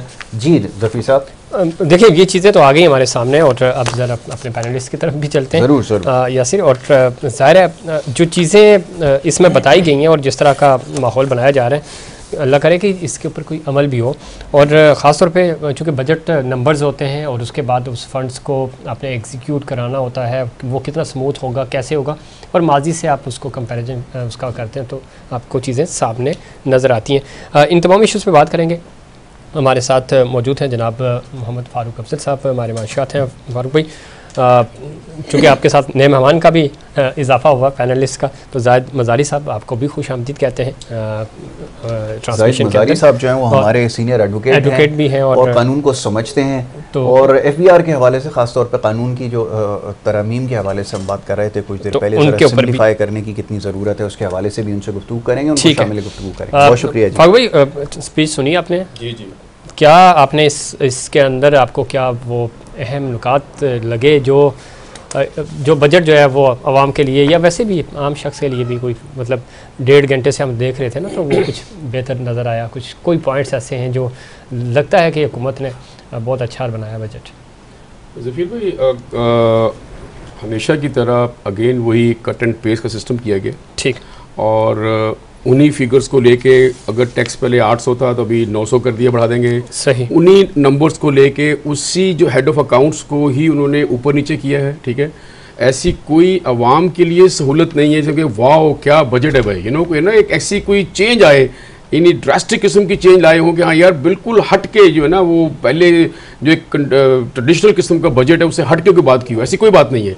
अभी आप बात कर रहे थे $15 बिलियन ये प्राइवेटाइजेशन से लेंगे। जी जी। तो मुझे अब खौफ ये है कि ये औने पौने चीज़ें बिक रही हैं। अब आप देखें स्टील मिल को अगर बेचेंगे तो वो समझते हैं कि $15 बिलियन के अंदर होगी, या PIA बेचेंगे 15 बिलियन की होगी क्या वो? आई मीन आप ये बिलियंस एंड बिलियंस की कंपनी है ये वाली। तो इसका मतलब ये है कि एक नया पंडोरा बस खुलने वाला है कि ये 15 बिलियन में औने पौने फरोख्त करके ये उसको शो तो कर दिया, 15 बिलियन वहाँ से आएंगे। तो अब आप होशियार रहिएगा कि ये जो हमारे एसेट्स हैं पाकिस्तान के, जो भी अच्छे वाले स्ट्रैटेजिक किस्म के इंटरेस्ट भी जो एसेट्स हैं वो औने पौने फरोख्त होने जा रहे हैं। पहली बात तो ये है। आप दूसरी चीज़ देखिए कि आपने जो फॉरेन जो रेमिटेंस है उसका आपने टारगेट रखा है $33 बिलियन होगा, और भाई अभी $22 बिलियन इस दफ़ा होगा इस साल। 29 बिलियन से 22 पे आया है। हाउ कैन यू एक्सपेक्ट कि $11 बिलियन जो है वो अगले साल आप ले लेंगे? आप किसको बढ़ा रहे हैं? के अंदर इसको इनकट करना बहुत ज्यादा है। अभी आपकी एक्सपोर्ट जो है देखिए वो 25 बिलियन पे आ गई है, $32 बिलियन से 25 बिलियन पे आ गई है। दे हैव अगेन टारगेट के जी हम $30 बिलियन कर लेंगे। क्या वो कंडीशन गवर्नमेंट है? एक्सपोर्ट्स के 90% अभी खुद भी कोट कर रहे थे कि बराबर है आपके जो रेमिटेंसेस आ रहे हैं। जी ठीक है, वो मुमकिन नहीं है सर। ये जो सारे फिगर्स दे रहे हैं ना, they all are basically fake. I tell you, ये टैक्सेस जो हैं डायरेक्ट टैक्सेस, अभी देखिए हम बात, अभी 11 खरब रुपया रखा है इन्होंने डेवलपमेंट, कहाँ से आएंगे? हमें उसका कोई नंबर तो, उसकी सोर्स तो बताए ना कि हम यही आपसे कुछ देर पहले सवाल कर रहा था कि नहीं है ये जैसे नंबर्स तो आपने कर दिए हैं और एक बजट डॉक्यूमेंट तो बना दिया, लेकिन इसकी एग्जीक्यूशन कैसे होगी, कहाँ से आएंगे, इनपुट क्या है, इसके ऊपर बात नहीं हो रही। यासिर नहीं, बिल्कुल ये फारूक भाई ने बिल्कुल ठीक कहा कि हमें बहुत सारी अभी जानने की ज़रूरत है। और फारूक भाई मेरा ख्याल ये है कि अभी फाइनेंस बिल तक मामला जब पहुंचेगा तो बहुत सारी चीज़ें होंगी जिसको और मेरे ख्याल में डिटेल में जाकर उसको वो करना पड़ेगा। लेकिन ये जो अवेलेबल सोर्सेज हैं, जो आपके पास रेवेन्यूज़ हैं, आपकी किटी में जितने पैसे हैं, पहले आपको ये देखना पड़ेगा और उसके बाद ये सारी चीज़ें करनी पड़ेंगी। अभी जो हमारा मेन कंसर्न है वो यही है कि जो हमारी टैक्स कलेक्शन है, वो जो टारगेट है उसको कैसे अचीव करेंगे, उसके लिए क्या पॉलिसी बनाई जाएगी। और फिर फर्दर ये कि अभी जो इन्फ्लेशन का जो इम्पैक्ट आएगा आने वाले दिनों में, मज़ीद जो प्राइसेस इन्फ्लेट करेंगी, ख़ासतौर पे जो कमोडिटीज़ हैं जो ज़्यादा कंज्यूम होती हैं और FMCGs के ऊपर, इसका इम्पैक्ट भी तो अभी ट्रांसलेट होना बाकी है। उसकी वजह से भी आपको बहुत सारी चीज़ें हैं जो बर्दाश्त करनी पड़ेंगी। तो बहरहाल ये तो टाइम आके डिसाइड करेगा। फिर दूसरा ये कि जो डॉलर की जो शॉर्टेज है, कैश स्टाविंग इकॉनमी है, इसको कैसे ये ठीक करेंगे। तो ये सारी चीज़ें हैं जिसके जवाब जो है वो अभी मिलना बाकी हैं। जाहिद मज़ारी साहब की तरफ आऊँगा। जाहिद साहब ये बताइए कि टैक्स कलेक्शन के हवाले से अभी जैसे हम कुछ देर पहले भी ऑफ कैमरा ये डिस्कस कर रहे थे कि जो इतनी ज़्यादा इम्प्लिकेशंस पाई जाती हैं कि आप टैक्स फाइलर को कैसे बढ़ाएंगे। आज भी बहस वही है कि आपके पास जो डायरेक्ट टैक्सेशन के अंदर जो नेट में लोग आते हैं वो उतने नहीं हैं। अगर आपके पास लोग ये 2.5 लाख या 3 लाख के करीब लोग होंगे अगर 24 या 25 करोड़ की आबादी में, तो आप अपने टारगेट्स को कैसे मीट करेंगे, कैसे मुमकिन होगा। अगर इनडायरेक्ट टैक्सेस मजीद इसमें ऐड करेंगे तो क्लियर इंडिकेशन है कि मजीद इन्फ्लेशन जो है उसमें सर्ज आएगी। क्या कहेंगे इस बारे में? थैंक यू यासिर भाई। मैं इससे पहले कि मैं आपके सवाल का जवाब दूँ बराह रास्त, मैं गुज़श्ता से पैवस्ता कहूँगा। इस वक्त पाकिस्तान का कुल कर्जा जो कि आप सबके इल्म में है, कम बेश 59,000 अरब रुपए है इस वक्त। जब ये साबका सेटअप जो PTI का था ख़त्म हुआ तो ये 44,000 अरब था। जी जी। और PDM का जो मौजूदा सेटअप है, एक साल के अंदर 15,000 अरब रुपए इसमें इजाफा हो चुका है। जी, ये भी मैं रिकॉर्ड पे ले आऊं कि इसके बायस आपको 5,000 अरब रुपए फकत सूद की मद में ज्यादा देने पड़ेंगे। हम अब आप ये देख लीजिए कि बैरूनी कर्ज की मद में अगले साल आपको 22 अरब डॉलर की अदायगी करना है, जबकि अगले 3 साल में बैरूनी अदायगियां तकरीबन 75 अरब डॉलर से जायद होंगी, जबकि कौमी खजाने में फकत आपके पास 4 अरब डॉलर है, वो भी कर्ज के हैं। जी। ये सारे जो अभी जो सिनेरियो आपने बयान किया, इन तमाम सिनेरियो को मद्देनजर रखते हुए कि आपने फैक्ट्स एंड फिगर का खेल तो खेल दिया, कट पेस्ट, मैं फारूक साहब वाली बात की तायद करूंगा, कट पेस्ट करके आवाम को खुश कर दिया कि जी 35% हम जो है वो जो तनख्वाहदार तबके तो दे रहे हैं 1 से 16 ग्रेड तक, 30% जो है हम दे रहे हैं जो 17 से लेके 22 तक, 17.5% हम पेंशनर्स को दे रहे हैं। बहुत अच्छी बज़ाहिर में खबरें नजर आ रही हैं, लेकिन ये होगा कैसे, ये एक बिग क्वेश्चन है। अब आते हैं आपके उस सवाल की तरफ के नए टैक्स पेयर को आप कैसे लेके आएंगे। देखिए सर, मैं आपको बात बताऊं, इसके लिए आपको वो बुनियादी जो इस मुल्क को, हमारे पाकिस्तान को, वो जो बुनियादी इसकी कॉजेज हैं, जब तक वो आप इरेडिकेट नहीं करेंगे तब तक ये मामला सीधा नहीं होगा। और वो कौन कौन सी हैं? उसमें सबसे पहले है पॉलिटिकल इंस्टेबिलिटी, सियासी अदम इस्तेहकाम। सियासी अदम इस्तेहकाम ऐसी चीज होती है जो प्रैक्टिकली आपके अपने मुल्क में भी आपको जो है उससे सफर करना पड़ना होता है, और उसके साथ साथ बैनुल अक़वामी जो कम्युनिटी है वो भी आप उसका ट्रस्ट डेफिसिट हो जाता है। दूसरा इसके ऊपर आता है लॉ एंड ऑर्डर सिचुएशन। क्या आपसे मुझसे ये छुपा हुआ नहीं है? मैं पाकिस्तान, पूरे पाकिस्तान को तो छोड़ दीजिए, आपके सामने है, ये सिंध है, इसी सिंध का कच्चे का एरिया है, मैं खुद वहां केसेस चला के आया हूं। बिल्कुल ऐसे ही 7 बजे के बाद आपको अपनी, यानी शहरों के अंदर गोट की बात ही नहीं कर रहा, वहां पर लोगों की ना इज्जत महफूज है, ना उनकी जान महफूज है। ऐसे में आप कैसे कहेंगे फॉरेन इन्वेस्टर आ जाएगा और आके वो जो खैरपुर के अंदर आके इकोनॉमिक जोन में आके वो कोई इंडस्ट्री लगा लेगा, जिसको पता है कि यहाँ के अपने लोग जो है वो महफूज नहीं। थर्ड वन, उसके बाद है lack of equality and rule of law. आपके सामने ये अभी जो पॉलिटिकल सिनेरियो में ये जो मामला हुआ, आपके सामने एक जो है बहुत बड़ा हमारे मुल्क के अंदर डायलेमा हुआ, ये जो पॉलिटिकल सिनेरियो आपके सामने है, इसके अंदर मैं उस पर कोई नहीं जाऊंगा, ये मौका नहीं है, लेकिन आपके सामने एक पॉइंट है जो पूरी कौम इस वक्त देख रही है। पूरी कौम को पता है कि पूरी कौम ने यह देख लिया कि अगर कोई ताकतवर है तो रात के 12 बजे भी उसके लिए कोर्ट्स खुल गई हैं। ये रीजंस हैं। इक्वालिटी ऑफ लॉ आपके मुल्क में नहीं है। शजरे ममनू आप यानी मैं खुद लॉ से रिलेटेड हूं, I am x assistant advocate general, मैं असिस्ट करता रहा हूं, लेकिन मैं एडमिट कर रहा हूं ये एक रीजन है। आपको बैनुल-अक़वामी फैकल्टी के लोग जो है वो बुरा मान जाएंगे नहीं, अगर आप बुरा देखिए बात ये अगर आप अपनी नेशन को आगे लेकर जाना चाहते हैं। भाई थोड़ा इसको आगे चलते हैं, जरा बातें और भी बहुत सारी करनी है, लेकिन एक ब्रेक के लिए कहा जा रहा है। एक छोटी सी यहाँ पर पहले ब्रेक लेंगे और ब्रेक के बाद जो मेहमानों का पैनल है उसमें भी थोड़ा सा इजाफा होगा और मजीद कुछ चीज़ें ऐसी हैं जो टेबल पर अभी आएंगी और टैक्सेशन के हवाले से भी जैसे कुछ देर पहले बात हो रही थी, मजीद इसको थोड़ी सी डिस्कस करेंगे। एक ब्रेक ले रहे हैं, वापस आएंगे। आप देखते हैं हमारी स्पेशल ट्रांसमिशन।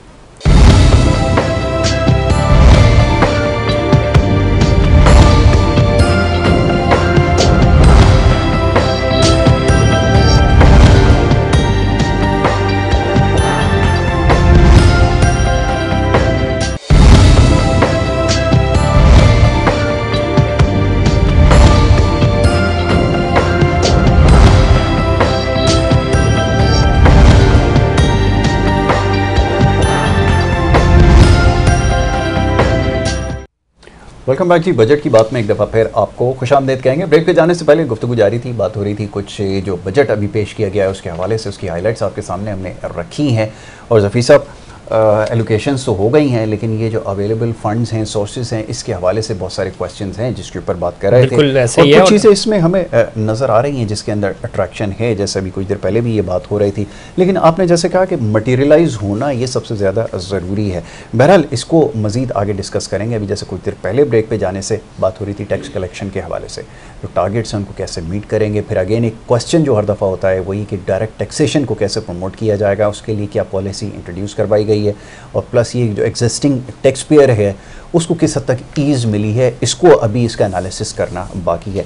तो मेहमानों का पैनल जो है उसमें थोड़ी सी तब्दीली हुई है। एक दफ़ा फिर हमारे साथ जो है वो हमारे मेहमान यहाँ पर मौजूद होंगे जिनके साथ अभी बजट के हवाले से हमारी डिस्कशन रहेगी। इस वक्त हमें ज्वाइन किया है हमारे बड़े ख़ास जनाब अहमद चुनाई साहब, जो कि डायरेक्टर हैं PSX के, पाकिस्तान स्टॉक एक्सचेंज। हमारे साथ यहाँ पे मौजूद हैं, टेक्निकल एनालिस्ट भी हैं इस वक्त, और इकोनॉमी के हवाले से और ख़ास तौर पे जो बजट की जो ये पेपर अभी आया है इसके ऊपर उनसे गुफ्तगू करेंगे। उनको मैं वेलकम करूँगा। अहमद साहब, thank you so very much for being with us once again. एक दफ़ा फिर बजट में आपसे मुलाकात हो रही है और बजट के हवाले से अभी आपसे जानेंगे कि आपने कैसा इस बजट को पाया है। नासिर रियाज साहब is here with us once again, कुछ देर पहले हमारे साथ मौजूद थे। रियल एस्टेट के हवाले से अभी कुछ जो इसमें चीज़ें आई हैं वो कैसी नज़र आ रही हैं, थोड़ी सी अट्रैक्शन इसमें होगी, उस पर नासिर साहब से बात करेंगे। नासिर साहब, एक दफ़ा फिर आपको खुशामदीद देते हैं। बिल्कुल अहमद चुनाई साहब, एक तो बजट स्पीच आपने सुनी, डॉक्यूमेंट भी आ चुका है, और क्या बजट में अट्रैक्शन है आम आवाम के लिए, ख़ास तौर पे बिज़नेस कम्युनिटी के लिए? खुद आपका ज़रा बिज़नेस कम्युनिटी से ताल्लुक़ भी है। अट्रैक्शन इन हालात में, IMF का प्रेशर, इंटरनेशनल प्रेशर, उसमें ये बजट आप किस तरह देखते हैं इस बजट को?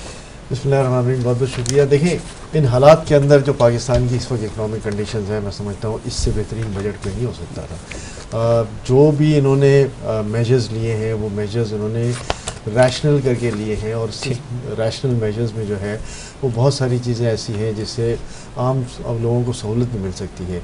सबसे बेहतर काम जो उन्होंने किया है वो IT एक्सपोर्ट्स के लिए किया है कि जहाँ पर उन्होंने सेल टैक्स की रिटर्न फाइल करने पर भी एग्जाम्पशन दे दिया है, और बहुत सारे इंसेंटिव्स भी दे दिए हैं, टैक्स में कंसेशनरी रेट पे दे दिया है। मैं समझता हूँ कि इसके साथ साथ एक्सपोर्ट्स में भी और बहुत सारी इन्होंने चेंजेस की हैं। इसके बाद विथ होल्डिंग टैक्स को भी जो है वो रेशनलाइज किया है। इंपोर्ट के ऊपर जो है वो थोड़ा सा इन्होंने बढ़ा दिया है जो विथ होल्डिंग टैक्स होता है।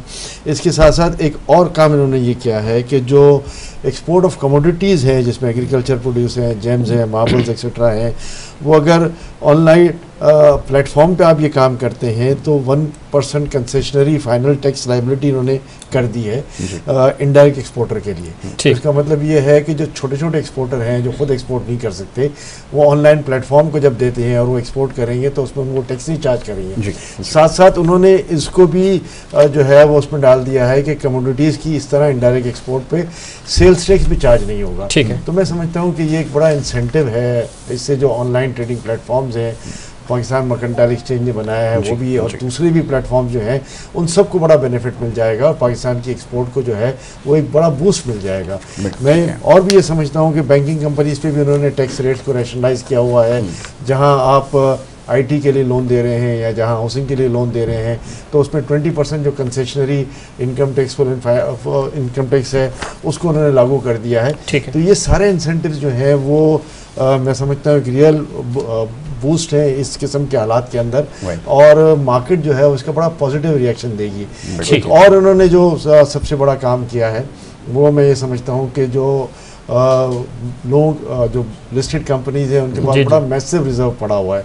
वो इस तरह पड़ा हुआ है कि अगर आपकी कैपिटल 1 रुपये है तो 9,000 रुपये आपके रिजर्व में पड़े हुए हैं। उन्होंने ज़ाहिर है डिविडेंड पे आउट नहीं किया तो बहुत सारी कंपनीज ने ये ऑफ़र की थी कि हम बोनस शेयर्स दे देते हैं। ठीक है। अच्छा, इनमें वो कंपनीज हैं जिसमें मैक्सिमम ओनरशिप जो है वो स्पॉन्सर्स की है, उस पर उन्होंने 10% जो है वो टैक्स लगा दिया। मैं समझता हूँ कि ये बड़ा अच्छा काम कर दिया है कि ठीक है आप पैसे ले जाएं, 10% टैक्स जो है वो इसमें दे दें ताकि गवर्नमेंट को जो रेवेन्यू नहीं मिल रहा था टैक्स डिविडेंड डिस्ट्रीब्यूट ना होने की वजह से वो अब डिविडेंड मिल जाए, वो रेवेन्यू मिल जाएगा। बिल्कुल ठीक है। अच्छा अहमद साहब, 2-4 स्टॉक मार्केट के हवाले से ही मार्केट के लिए हम ट्रिगर जो है वो तलाश करते हैं, तो सबसे पहला जो मार्केट को जो चीज़ ट्रिगर करी होती है वो ये कि एक तो आपका डिस्काउंट रेट जो है वो कम होना चाहिए, जो हम अक्सर इसके ऊपर बात करते हैं क्योंकि कैटलिस्ट ढूंढ रहे होते हैं। अच्छा जी, फिर ये आगे चलें, जो रियल एस्टेट सेगमेंट की तरफ हम देख रहे हैं कि थोड़ी सी हमें ईज़ मिली है, तो क्या समझते हैं कि कैपिटल किस तरह मूव करेगा? ये दोनों मार्केट जो है वो पैरेलल चला करती थी एक ज़माने में कि जब हम रियल एस्टेट में देखते थे एक्टिविटी होती थी तो स्टॉक मार्केट जो है वो थोड़ा स्लो डाउन आता था। स्टॉक मार्केट के लिए क्या अट्रैक्शन नज़र आ रही है जिसको आप समझते हैं कि वो ट्रिगर करेगी मार्केट को और नेक्स्ट डे हम देखेंगे एक अच्छी मूवमेंट? देखिए, एक सबसे अच्छी बात ये हुई है कि जो मिनिमम टैक्स लायबिलिटी थी वो 1.25% से रिड्यूस करके वो 1% पे लेकर आए हैं उन कंपनीज के लिए जो लिस्टेड हैं पाकिस्तान स्टॉक एक्सचेंज। और जाहिर है जो हम जब बात करते हैं इन्फ्लेशनरी मेजर्स की, तो उसमें डिस्काउंट रेट जो है वो इतना बढ़ा दिया है कि इन्फ्लेशन को काबू कर सके। लेकिन मेरी थ्योरी इसमें दूसरी है। मैं ये मानता ही नहीं कि जी आप डिस्काउंट रेट बढ़ाएंगे तो आपका इन्फ्लेशन जो है वो काबू में आएगा। ठीक है। इसकी सबसे बड़ी वजह ये है कि ये बात उन इकोनॉमीज़ के लिए तो ठीक है जहाँ 80-90% जो है वो वाइट इकोनॉमी होती है। अनफॉर्चुनेटली हमारे पास आज भी जो है वो 60-65% ब्लैक इकोनॉमी है, और आप जितना भी इंटरेस्ट रेट बढ़ा लें वो 65% वाला पोर्शन जो है वो तो अपनी परचेसिंग जारी रखता है, वो तो अपनी बाइंग जिस रेट में मिलती है ले लेता है, इसलिए कि उसकी कोई अकाउंटिंग नहीं होती। तो यहाँ ये फ़र्क है। और फिर बात ये होती है कि जब इन्फ्लेशन की बात आती है और जब डिस्काउंट रेट बढ़ाने की बात आती है तो वो इसलिए आती है कि हम अपनी बाइंग्स कम करें और मार्केट में जो है वो इन्फ्लेशन ना आए। लेकिन अनफॉर्चुनेटली हमारे पास वो सिलसिला इसलिए नहीं है कि हमारे पास जो बैंकिंग सेक्टर में लोग काम कर रहे हैं, जो एक नॉर्मल बंदा काम कर रहा है, उसकी बहुत बड़ी तादाद नहीं है। मैं आज भी बड़े दावे से कहता हूँ कि जो बिजनेसेस पाकिस्तान में चल रहे हैं शायद 20-25% एक मोहतात अंदाजे के मुताबिक बैंक लोन्स पे काम करते हैं, 70-75% तो लोग अपनी कैपिटल पे काम कर रहे हैं। तो फिर वो कहाँ थ्योरी गई कि जी वाइट कैपिटल है और बैंकों से लोन लिया हुआ है और हम अपनी स्पेंडिंग्स कम करेंगे ताकि इन्फ्लेशन ना हो। ये सारी चीज़ें जो है वो मैंने फिर कहा कि उन इकोनॉमीज़ के लिए जो दुनिया भर में जो है जहाँ वाइट कैपिटल जो है वो 80-90 डायरेक्टली प्रोपोर्शनल नहीं है, उधर ये होता है, यहाँ ये काम नहीं होता। ठीक है, यहाँ ये पॉसिबल भी नहीं है। बिल्कुल ठीक है। आपने नासिर रियाज साहब आपके साथ देखते हैं, साइंस और IT के लिए 25.6 अरब रुपए का तरक्याती बजट रखने की तजवीज़ है, और साथ ही साथ जिस तरह फ्रीलांसर्स हैं उनको भी टैक्स की छूट दी जाएगी। IT में चूँकि आपका बड़ा इंटरेस्ट भी है, आप काम भी कर रहे हैं उसके अंदर, तो कुछ चार्म आपको नज़र आया, कुछ नंबर्स आपको लग रहे हैं? चूँकि बूम तो IT का है पूरी दुनिया में और पाकिस्तान को भी इस वक्त इस पर बड़ा सीरियस होकर काम करने की ज़रूरत है। जी, बात यह है कि IT में वैसे तो हर कोई कर रहा है, फ्रीलांस ही काम कर रहा है, अपने तौर पे ही काम कर रहा है। गवर्नमेंट की तरफ से अब तक कोई सपोर्ट नहीं रही यहाँ पर। इन्होंने कुछ कोशिश की है कि इसको फ्री IT पार्क्स बनाएं और कुछ काम करें, लेकिन मैं ये देख रहा हूँ जो अभी क्रेडिट कार्ड ट्रांजैक्शन के ऊपर जो देखें ज़्यादातर पेमेंट्स IT की जो होती हैं सॉफ्टवेयर की, वो छोटे छोटे हमें जो ऐप्स लेनी पड़ती हैं वो सारी जो क्रेडिट कार्ड के ऊपर उसके ऊपर उन्होंने टैक्स बढ़ा दिया है। जो अभी मैंने सुना 1% से 5% तक कर दिए विदहोल्डिंग टैक्स, जो बहुत ज़्यादा हो जाएगा उस पर। नंबर एक बात ये इसमें बहुत ज़्यादा मुश्किल होगी। दूसरा, इन्होंने आईटी के लिए कोई ई कॉमर्स गेटवे या कोई पेमेंट गेटवे उस टाइप की कोई चीज़ सामने नहीं आई है अभी।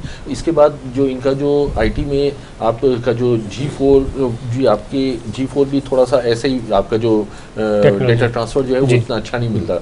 इनको G5 के ऊपर फौरी तौर पे स्विच करना चाहिए। इस वक्त मिडिल ईस्टर्न कंट्री सारा बांग्लादेश वगैरह सब G5 पे हैं, हम G4 पे। हमें इतनी स्लो स्पीड होती है, मुझे कोई फाइलें अपलोड करनी होती हैं या डाउनलोड करनी होती हैं सॉफ्टवेयर वगैरह, तो मुझे घंटों लग जाते हैं उसमें। अच्छा, उसमें फिर मुख्तलिफ पोर्ट्स होती हैं, जो पोर्ट 21 पे इन्होंने कम किया हुआ है, वो मतलब उसको डिफाइन नहीं किया, कोई पॉलिसी सच वाइज नहीं, बस एक लमसम बात कर दी कि आपके ख्याल में आईटी में जो सबसे बड़ा ट्रिगर हो सकता था वो ये कि जो टेक्नोलॉजी का है जो इस्तेमाल, इसको बढ़ाया जाता और यहाँ पर अगर उसका 5G के लाइसेंस के हवाले से अगर कोई क्लैरिटी हो जाती तो ये आपके ख्याल में इसको आईटी को ज़्यादा बूस्ट करता है, प्रोवाइडेड कि ये जो गैजेट्स वगैरह हैं, अब हमारा जो कंसर्न होता है वो ये ज़्यादा होता है कि जो गैजेट्स हैं इनकी प्राइसेस में कोई कमी आ जाए तो शायद इससे ज़्यादा अट्रैक्शन पैदा हो सकती है। दो कि यहाँ पर अट्रैक्शन पहले मौजूद थी, जैसे जो इसकी टोटल अर्निंग्स है या जो इनकम है इसके ऊपर अगर आपको एग्जम्पशन मिल रही है, मेरे ख्याल में ये चीज़ इसको बहुत ज़्यादा मोटिवेट करती थी। उनको एग्जम्पशन है जो पाकिस्तान सॉफ्टवेयर एक्सपोर्ट बोर्ड से रजिस्टर होंगे, ये इसमें वो डाली गई है। अब वो बात तो ठीक है, लेकिन एक्सपोर्ट बोर्ड से तो हर बंदा वो रजिस्टर्ड होकर एग्जम्पशन ले। बात यह है कि उसमें जब तक हमें इंफ्रास्ट्रक्चर सही नहीं मिलेगा तब तक इसमें काम सही नहीं होगा। आपको बहुत फास्ट एनवायरनमेंट चाहिए होता है। आईटी का तो हमें 2-2, 4-4 घंटे में सारा काम निपटाना होता है इसमें, ठीक है। तो ये बात है। दूसरी चीज़ जो अब एक और चीज़ जो मुझसे रिलेटेड है वो है कंस्ट्रक्शन का। कंस्ट्रक्शन में इनको बहुत बड़ा कोई पैकेज देना पड़ेगा, इसलिए कि इस वक्त कंस्ट्रक्शन बिल्कुल ख़त्म हुई पड़ी है यहाँ पर। और उसके ऊपर आप देखें ये बैकबोन है पाकिस्तान की कंस्ट्रक्शन, इसमें 100 ऑफ लाइट इंडस्ट्रीज इसके साथ हैं, सरिया है, सीमेंट है, ऑलमोस्ट 70 से ज़्यादा तकरीबन है। कोई ना कोई इनको आगे काम करना है। प्रॉपर्टी है, जो पॉपुलेशन है बढ़ती चली जा रही है पाकिस्तान की, उसमें इनको कोई ना कोई, तो इसमें अभी कोई ये जो छोटा मोटा कोई हेर फेर करके इससे कोई फर्क नहीं पड़ने वाला।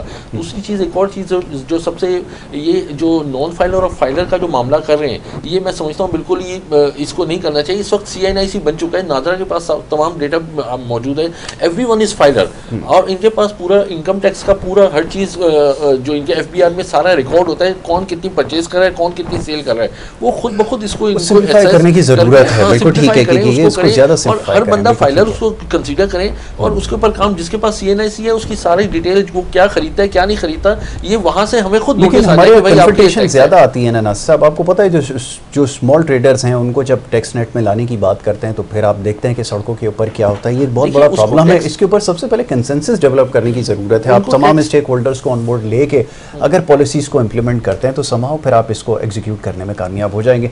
देन अगेन आपकी बात से बिल्कुल फुल्ली एग्रीड कि आपको पहले इसको सिंप्लीफाई करने की ज़रूरत है। एम्बिशियस टारगेट तो हमेशा से होता है, बट उसका जो इम्पैक्ट होता है वो आपको कमोडिटीज़ के और इसके अंदर जो भी अशिया है आप इस्तेमाल करते हैं उसमें प्राइसेस की इजाफे की शक्ल में बेयर करना पड़ता है, जो कि बहुत ज़्यादा हार्मफुल है हमारी इकोनॉमी के लिए। ठीक है, अहमद जनाई साहब किस तरह देखते हैं? एक तो प्रॉपर्टी हमने माजी में भी देखा, पिछली हुकूमत में भी बड़ा काम हुआ उसके ऊपर, इस डिपार्टमेंट में आपको क्या डेवलपमेंट्स नज़र आ रही हैं? और बजट के हवाले से ख़ास तौर पे आपको लग रहा है कि कुछ बेहतरी होगी, लोग डेवलपमेंट सेक्टर की तरफ जाएंगे? जी बिल्कुल, देखिए मैं समझता हूँ कि इन हालात में जो बजट दिया गया है और जो इंसेंटिव देने की बात की गई है, जो बाहर से आप पेमेंट भेज के प्रॉपर्टीज़ यहाँ खरीदेंगे डायरेक्टली उसमें जब जाएगा तो उसमें इनको 2% जो टैक्स देना होता है उसको भी एग्जेम्पशन कर दिया है। तो मैं समझता हूँ कि एक बहुत बड़ा इंसेंटिव आ जाएगा बाहर के लोगों को कि वो बाहर से ऑफिशियल पैसे रिमिट करेंगे, यहाँ उन्हें कोई टैक्स नहीं लगेगा और वो प्रॉपर्टीज़ जो है ख़रीद सकेंगे अपने नाम में। ये ट्रांसफ़र के वक्त टैक्स लगता था, तो मैं समझता हूँ कि इससे बड़ा इंसेंटिव कोई नहीं होगा कि इससे बाहर नॉन रेसिडेंट पाकिस्तानियों को जो है वो एक मौका मिलेगा कि पाकिस्तान में प्रॉपर्टीज़ लें और उसको अपने नाम में करवाएं और उसमें कोई टैक्स नहीं लगेगा। दूसरा इंसेंटिव ये आएगा कि ऑफिशियल चैनल्स के थ्रू रेमिटेंसेस आएंगी। पाकिस्तान में जो है वो डॉलर की जो कमी है उसमें काफ़ी हद तक मैं समझता हूँ एक बहुत बड़ा इंसेंटिव आएगा। फिर इसमें एक काम और भी कर दिया है कि पहले जो 50 लाख की लिमिट थी कि 50 लाख आप बाहर से ला सकते हैं इन टर्म्स ऑफ पाक रुपीज़, और उस पर नो क्वेश्चन आस्क्ड, उसमें एक एमनेस्टी इस तौर पे दे दी है कि आप $100,000 ले आ सकते हैं, जो तकरीबन 3 करोड़ रुपए बनते हैं। और मैं समझता हूँ कि ये बहुत बड़ा इंसेंटिव दे दिया है और इसमें आपका जो है वो रेगुलर बैंकिंग चैनल से जो है वो पैसे आएंगे और जो एक्सचेंज रेट का बड़ा डिफरेंस है हवाले का और ओपन मार्केट का और अपना इंटरबैंक का, वो मेरे ख्याल है स्क्वीज हो जाएगा। बिल्कुल ठीक है, ना सिर्फ कॉन्फिडेंस बिल्डिंग मेजर्स हैं बल्कि इस बात की गमाजी कर रहे हैं कि हम एक वाइब्रेंसी की तरफ जा रहे हैं। हम अपना बहुत सारे इंसेंटिव्स जो हैं जिसकी हम डिमांड करते थे, वो मेरा ख्याल है कि उस सबका जवाब करेंसी स्टेबल काफ़ी हद तक आपके ख्याल में हो जाएगी। तो ये जो इसके बाद जो इसकी जो बाय प्रोडक्ट्स हैं उसको इसमें एक चीज़ और, डॉलर का जो हम बार बार सुन रहे हैं तो इसमें भी फ़र्क आएगा, रेट्स कम होंगे। डेफिनेटली मैं समझता हूँ कि ओपन मार्केट का जो रेट है और अपना इंटरबैंक का रेट है उसका जो एक बड़ा डिफरेंस चल रहा था, जो मेरे ख्याल है 13-14 रुपये का आज भी डिफरेंस चल रहा है, वो स्क्वीज डाउन हो जाएगा और वो रेट जो है वो नॉर्मलाइजेशन की तरफ आ जाएगा। एक सबसे बड़ा अच्छा काम ये किया है, जब हम इन्फ्लेशन की बात करते हैं, ज़ाहिर है इम्पोर्ट बेस्ड इकनॉमी हमारी है, तो इस इम्पोर्ट बेस्ड इकनॉमी में लोगों को ये डर था कि शायद ड्यूटीज़ और बढ़ जाएँ, चीज़ें और महंगी हो जाएँ, लेकिन उन्होंने कोई भी जो है एसेंशियल आइटम्स की ड्यूटीज़ जो हैं वो इंक्रीज़ नहीं की। अब एसेंशियल आइटम्स की डेफिनेशन में क्या आता है, तो ज़ाहिर एसेंशियल आइटम्स की डेफिनेशन में ज़रूरियाती ज़िंदगी की चीज़ें आती हैं, कंज्यूमेबल्स आते हैं, ईटेबल्स आते हैं और इस तरह की बहुत सारी चीज़ें आती हैं। तो मैं समझता हूँ कि जो मार्केट में एक फेयर था कि ड्यूटीज़ लगेंगी, एक्सचेंज रेट और बढ़ जाएगा और महंगाई हो जाएंगी, वो मेरा ख्याल है बहुत ठीक हो जाएगा। गवर्नमेंट ने अपना खुद इकनॉमिक सर्वे में जो प्रोजेक्शन दिया है उसमें 31% की जगह इस साल 21% उन्होंने इन्फ्लेशन को प्रपोज किया है। मैं समझता हूँ इन सारे मेजर्स के बाद शायद हम 15-16% इन्फ्लेशन पे चले जाएं, जो हमारी रिक्वायर्ड लिमिट है। बिल्कुल ठीक है, आपने सही कहा कि वैसे तो उससे भी ज़्यादा हमें और नीचे जाने की ज़रूरत है, बट स्टिल ये एक बहुत बड़ी बात है। और दूसरा ये कि जो रॉ मटेरियल के हवाले से भी बड़े अनसर्टेनिटी एक आ गई थी, तो उन्होंने इस चीज़ की भी इंडिकेशन दे दी है कि प्रायर बेसिस के ऊपर जो है उसको हम LCs को जो है वो खोलेंगे और इसको कंसिडर करेंगे। तो मेरे ख्याल में जो रॉ मटेरियल की शॉर्टेजेस और मशीनरी के जो पार्ट्स हैं जिसकी वजह से कि सेगमेंट पूरा स्टेगनेंट हो गया था, मेरे ख्याल में ये आगे बढ़ना शुरू हो जाएगा। जी ज़फ़ीर, बिल्कुल ठीक कह रहे हैं। अच्छा, एक चीज़ बड़ी इंपॉर्टेंट है नासिब, टैक्सेस की बात हो रही थी बार बार, जो हम ऑनलाइन मेथड, पेमेंट मेथड की बात करते हैं, वो सबसे बड़ा इशू IT वालों के लिए रहा। आपको अगर एक डोमेन भी ख़रीदना है तो उसके लिए भी बड़े इश्यूज होते हैं। तो इसके ऊपर आप कुछ इनपुट देना पसंद करेंगे कि कैसे IT के मामले में, चूँकि जब हम कंपैरिजन कर रहे होते हैं बांग्लादेश को और भारत को ख़ास तौर पे, तो वहाँ पे बड़ी ज़बरदस्त इसमें इस्लाहात भी आई हैं और हमारे पास तो मेथड्स ही नहीं है पेमेंट करने के, और हम ऑनलाइन पेमेंट करने में फंस जाते हैं हमेशा। जी, मैं आपको बताता हूँ, एक तो पाकिस्तान की जो IP है, IPs वर्ल्ड ओवर जो बहुत अच्छी कंपनीज जो आपके डोमेन रजिस्टर करती हैं, उन्होंने पहले तो ब्लैक लिस्ट किया हुआ पाकिस्तान की IPs को, हमें किसी तरह से उसको दूसरे तरीके से जाना पड़ता है। दूसरी बात ये है कि वेब होस्टिंग या टोटल जिस पाकिस्तान की जो वेबसाइट्स चल रही हैं वो फॉरेन सर्वर्स पे चल रही हैं, बाहर के सर्वर्स हैं, चाहे वो UK में लगे हुए हैं या सिंगापुर में है या अमेरिका में है, LA में लगे हुए हैं, सिलिकॉन वैली में। उनकी सारी पेमेंट्स हमें थ्रू क्रेडिट कार्ड करनी पड़ती हैं, वो कोई LC या बैंकिंग चैनल के थ्रू नहीं होती हैं। वो सारी पेमेंट्स, अब आप खुद सोचें कि वो कितनी ह्यूज पेमेंट जाएगी, उसके ऊपर जब टैक्स रेट बढ़ाएंगे तो ऑब्वियसली यहाँ कॉस्ट एक बढ़ेगा मामला। ये नहीं करना चाहिए इनको। एग्जम्पशन अगर दे रहे हैं इसको तो एग्जम्पशन करना चाहिए। ओवरऑल मुझे नहीं समझ आता कि मतलब ये किस तरह से इस बजट को लेके जा रहे हैं। मुझे तो अभी ये अपने तौर पे इन्होंने अपने खर्चे तो पूरे कर दिए हैं। मैं अभी, मेरा ताल्लुक चूंकि कंस्ट्रक्शन से भी है और इंडस्ट्री से भी है, तो इंडस्ट्री पे मुझे कोई खास पॉलिसी नजर नहीं आई इनकी कि उसी को प्रमोट किस तरह कर रहे हैं आप इंडस्ट्री को। लेकिन नासिर साहब, प्रोवाइडेड सर्कमस्टांसेस के अंदर आप इससे ज़्यादा और क्या स्पेस दे सकते हैं? देखिए, ये तो अभी जो हमारा फाइनेंशियल क्रंच है, जो इसके अलावा हमारी सिचुएशन है, उसमें देखते हुए हमें अगर ये भी इंसेंटिव्स अगर मिल गए, डोंट यू थिंक कि ये इतना ही स्पेस हमारे पास बनता था? आप एक्स्ट्राऑर्डिनरी तो नहीं इस वक्त कोई नहीं। यासिर भाई, हमें एक्सपोर्ट्स बढ़ानी है, एक्सपोर्ट ज्यादातर हम इंडस्ट्री से ही बढ़ा सकते हैं। ये तो एक लॉन्ग टर्म प्लान की एक हिस्सा है ना, बिल्कुल, ये तो होना ही चाहिए। इमरजेंसी बेस पे इंडस्ट्रीज पे आपको एक एग्जम्पशन देनी चाहिए। आपने SEZ जरूर बनाई है, लेकिन SEZ बनाने का मतलब ये है कि SEZ की जो मशीनरी इंपोर्ट है उस पर आपने कस्टम ड्यूटी फ्री कर दी है, उसके ऊपर 10 ईयर का हॉलीडे दे दिया है। लेकिन अगर वो एक नई इंडस्ट्री लगाता है SEZ में, उसको तो ये सारी फैसिलिटी मिलती है। जो पुरानी इंडस्ट्री जिसने लगाई है तो वो उससे कंपटीशन कैसे करेगा? उसको तो इनकम टैक्स भी देना है, उसको मशीनरी इंपोर्ट पे भी उसके सारा कुछ पड़ रहा है, तो ये तो एडवर्स इफेक्ट पड़ जाएगा। बिल्कुल, ये इसके ऊपर मतलब काम नहीं। आपको एक हेल्दी कंपटीशन देना है तो इक्वल पॉलिसी देनी है पूरे पाकिस्तान को, या तो SEZ बनाओ, पूरे पाकिस्तान में आप इनकम टैक्स एग्जम्पशन दो। मुझे एक बात बताइए, अगर मैं आज साइट में SEZ बना के 50 एकड़ के ऊपर मैं अपना इंडस्ट्री लगाता हूँ, मेरे साथ वाला जो है, जो पहले का लगा हुआ है, वो तो फेल हो जाएगा उसमें। यासिर भाई, ये ऐसे नहीं है, इसमें इनको बड़ा मैक्रो तौर पे देखना है। ये छोटे छोटे माइक्रो तौर पे ये पाकिस्तान में ठीक है, वक्ती तौर पे आप बेहतर चल पड़ेंगे हो सकता, लेकिन हमारा कंपटीशन किससे है? शॉर्ट टर्म मेजर्स में आप समझते हैं कि अगर लेने की वजह से तो ज़ाहिर है ये चीज़ें नहीं, ये तमाम चीज़ें जो है एग्जीक्यूट हो सकेंगी। लॉन्ग टर्म प्लान की एक ज़रूरत है। मैं चुनाई साहब की तरफ जाऊँगा। अहमद साहब, ये जैसे भी बात है एक्सपोर्ट्स को ओवरऑल आपको बढ़ाना, अब इससे पहले भी जो गवर्नमेंट्स पास्ट में रही हैं, हमारा एक समझ लें कि एक सिग्नेचर एक मार्क है 25 बिलियन और 26 बिलियन, इससे ज़्यादा की हमारी अब अप्रोच नहीं है। अब पाकिस्तान जैसी कंट्री, डू यू थिंक कि इतना ज़्यादा पोटेंशियल जिसके पास है वो इसके ऊपर इक्तफा करे? तो बड़ी अजीब सी बात नज़र आती है। अब हर बजट में हम ये बात करते हैं, लेकिन इसके लिए जो एक्चुअल पॉलिसी मेकिंग की ज़रूरत है या इसका जो कोर इंग्रेडिएंट है वो तो इसमें मिसिंग है। वो कहीं से हमें अभी तक नज़र नहीं आ रहा कि कोई इसके ऊपर बात करे। What do you think? देखिए, जब आप एक्सपोर्ट की बात करते हैं ना, तो गवर्नमेंट की जो इंसेंटिव्स हैं वो अपनी जगह पर हैं। मैं समझता हूँ एक्सपोर्टर्स के लिए, स्पेशली टेक्सटाइल एक्सपोर्टर्स के लिए पिछले दौर में जो है वो 3 किस्म की बहुत बड़ी इंसेंटिव्स थी, जिसमें रिफाइनेंस भी अपनी जगह शामिल था, जिसमें टर्फ भी था, जिसमें एलटीटीएफ भी था, 20 साल की मशीनरी का लोन था, 7 साल बाद रीपेमेंट शुरू होती थी, बहुत ही कम डिस्काउंट रेट पे जो है वो लोन डिस्पर्स किए गए थे, और जिसके नतीजे में बड़ी तादाद में मशीनरी आ गई। देखिए, 2 फैक्टर्स अब अहम है। अब जो लेवल प्लेइंग फील्ड दे दिया है उसमें हमारे एक्सपोर्टर्स का काम ये है कि जी इस अपॉर्चुनिटी से फ़ायदा उठाएं, और इसमें सबसे बड़ी अपॉर्चुनिटी जो अब अराइज हो गई है वो मैं समझता हूँ कि पिछले दिनों जो सर्कुलर आया है जिसमें B2B इन्होंने अलाउ किया है 5 कंट्रीज़ के साथ, जिसमें ईरान, रशिया, चाइना, अफगानिस्तान, ये 4 कंट्रीज़ के साथ किया है, और फिर ताजिकिस्तान अपनी जगह पर है, जब B2B पहले भी चल रहा है। तो इन 5 जगहों के साथ मैं समझता हूँ कि पाकिस्तान के पास दुनिया की 1/3 से ज़ायद पॉपुलेशन जो है वो अंडर पाकिस्तान एम्बेट आ जाती है, जो हमारे राइट और लेफ़्ट पर है। और इसके बाद मैं समझता हूँ कि हम पिछले दिनों जो एक्सपोर्ट के ऑर्डर्स कम हो गए थे, आप जो ये $2-3 बिलियन की एक्सपोर्ट इस साल कम देख रहे हैं आउट ऑफ $30 बिलियन, वो इसी वजह से थी कि जनवरी टू मार्च एक बहुत बड़ा रिसेशन आया हुआ था और पूरी दुनिया में कहीं माल नहीं बिक रहा था, और हमारी जो ट्रेडिशनल मार्केट्स थी, अमेरिका जो हमारा 70-80% एक्सपोर्ट है, और यूरोप जो हमारा शायद 25-30% एक्सपोर्ट है, तो इनमें जो है वो एक खला पैदा हो गया था और वहाँ पर डिमांड बहुत कम हो गई थी।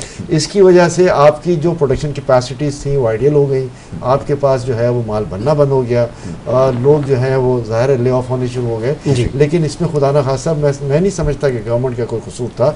कोई इंफ्रास्ट्रक्चर की कमी नहीं थी, बिजली अपनी जगह आ रही थी, गैस अपनी जगह आ रही थी, पानी अपनी जगह मिल रहा था, और जो नेटवर्क है वो भी बना हुआ था। तो डिमांड साइड के ऊपर आप समझते हैं? मैंने उस वक्त भी ये कहा था मुख्तलिफ चैनल्स के प्रोग्राम में कि हमने सारी ज़िंदगी अमेरिका और यूरोप की तरफ देखा है, हमने अपने राइट और लेफ्ट नहीं देखा, जहाँ दुनिया की बहुत बड़ी आबादी है। इस बड़ी आबादी को एक्सप्लोर करना चाहिए था।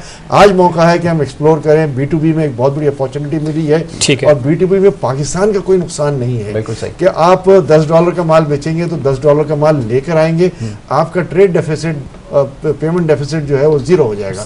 और इसमें एक सबसे बड़ा काम ये होगा कि जो यहाँ ज़रूरियाती ज़िंदगी की अशिया हैं, जो हमारी इम्पोर्ट बेस्ड इकनॉमी है, रशिया से अगर ऑयल आ जाता है, ईरान से ऑयल आ जाता है, ईरान से और बाकी चीज़ें आ जाती हैं, ईरान से स्टील आ जाता है, ईरान से हमारी और बहुत सारी आइटम्स आती हैं जो स्मगल होकर आती हैं। इसमें कोई ढकी चुपी बात नहीं है कि पाकिस्तान में स्मगलिंग इस वक्त रैंपट पर थी, और आपको पूरे बलूचिस्तान में जो है वो ईरानी डीजल और पेट्रोल मिलता था। आप कराची से हैदराबाद को छोड़ दें, हैदराबाद से सक्कर की तरफ चले जाएं, तमाम पंप्स पे जो है वो ईरानी पेट्रोल और डीजल मिल रहा था। तो अचानक पिछले 2 महीने में ऐसा महसूस हुआ कि पाकिस्तान में जो है वो तेल की इम्पोर्ट जो है वो 30% कम हो गई है।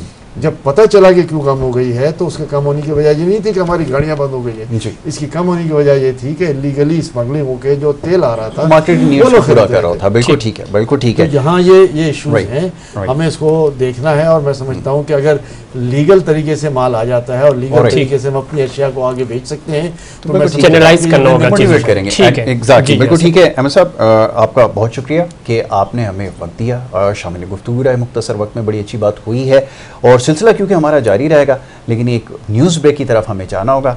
उससे पहले मैं थैंक यू करूंगा जनाब नासिर रियाज साहब को कि वो हमारे साथ यहाँ पर मौजूद रहे। बड़ी अच्छी डिस्कशन रही है मुख्तसर वक्त में, जो बजट की आम हाईलाइट्स थी और ये जो इसके साइलेंट फीचर्स जिसके ऊपर अभी हम बात कर रहे थे, ये तो हमने हाईलाइट किए हैं। तो ब्रेक ले लेते हैं, ब्रेक के बाद एक न्यूज़ ब्रेक है, न्यूज़ ब्रेक के बाद वापस आएंगे और सिलसिला जारी रखेंगे। आप देखते रहें बजट की बात।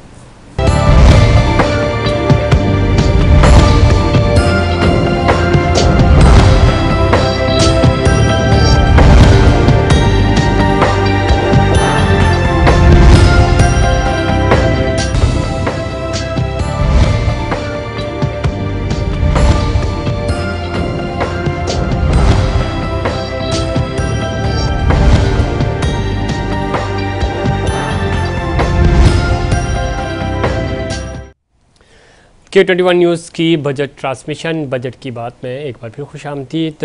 आज बजट के हवाले से चूँकि अब बजट पेश किया जा चुका है, प्री बजट और पोस्ट बजट के ऊपर बहुत सारी बातें हुई और मज़ीद हम डिस्कशन का हिस्सा बनाते हैं वो पॉइंट्स जो अभी बाकी हैं।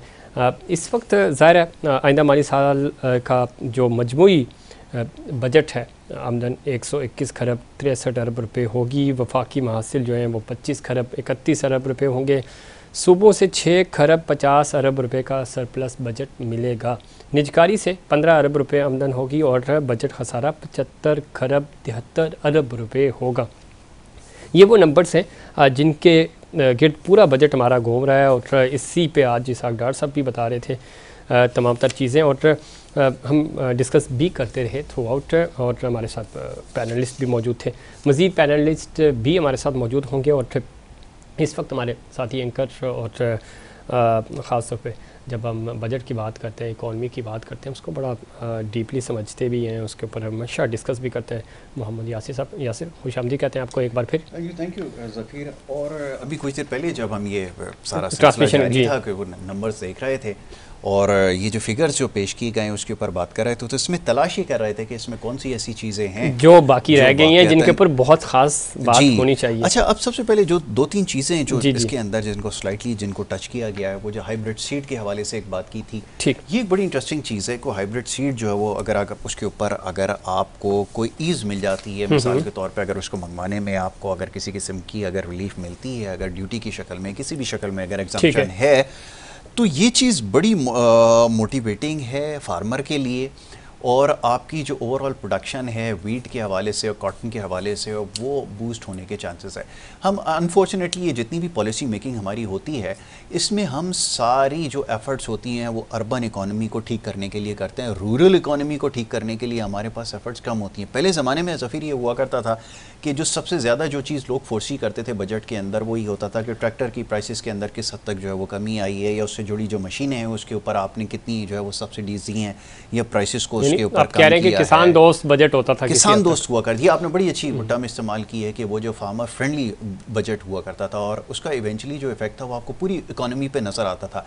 उससे फ़ायदा ये होता था कि आपके जब भी आप देखें पीछे आप चले जाएं तो वीट हमेशा आपके पास सरप्लस में रही है। इस दफ़ा आपके पास वीट का क्राइसिस भी है, शुगर केन आपके पास बड़ी वाफिर मिकदार में जो है उगता है और पहले भी आपके पास कमी नहीं थी और अब भी कमी नहीं है, ऐसी कोई बात नहीं है। अब तो ज़्यादा लोग इस तरफ आ गए, लेकिन हमारा जो एक कंसर्न है वो कॉटन के हवाले से अगर आप मोटिवेट करें, अगर आप उसके ऊपर जो है वो टेक्नोलॉजी को ख़ास तौर पे अगर इंट्रोड्यूस करवाएं तो आपकी यील्ड बढ़ना शुरू हो जाएगी, जो एक हमारा जो सीरियस कंसर्न है। इस दफ़ा जो फ्लड की वजह से नुकसानात हुए हैं 8 लाख बेल से कम होकर, जो कि पहले ही बहुत कम है।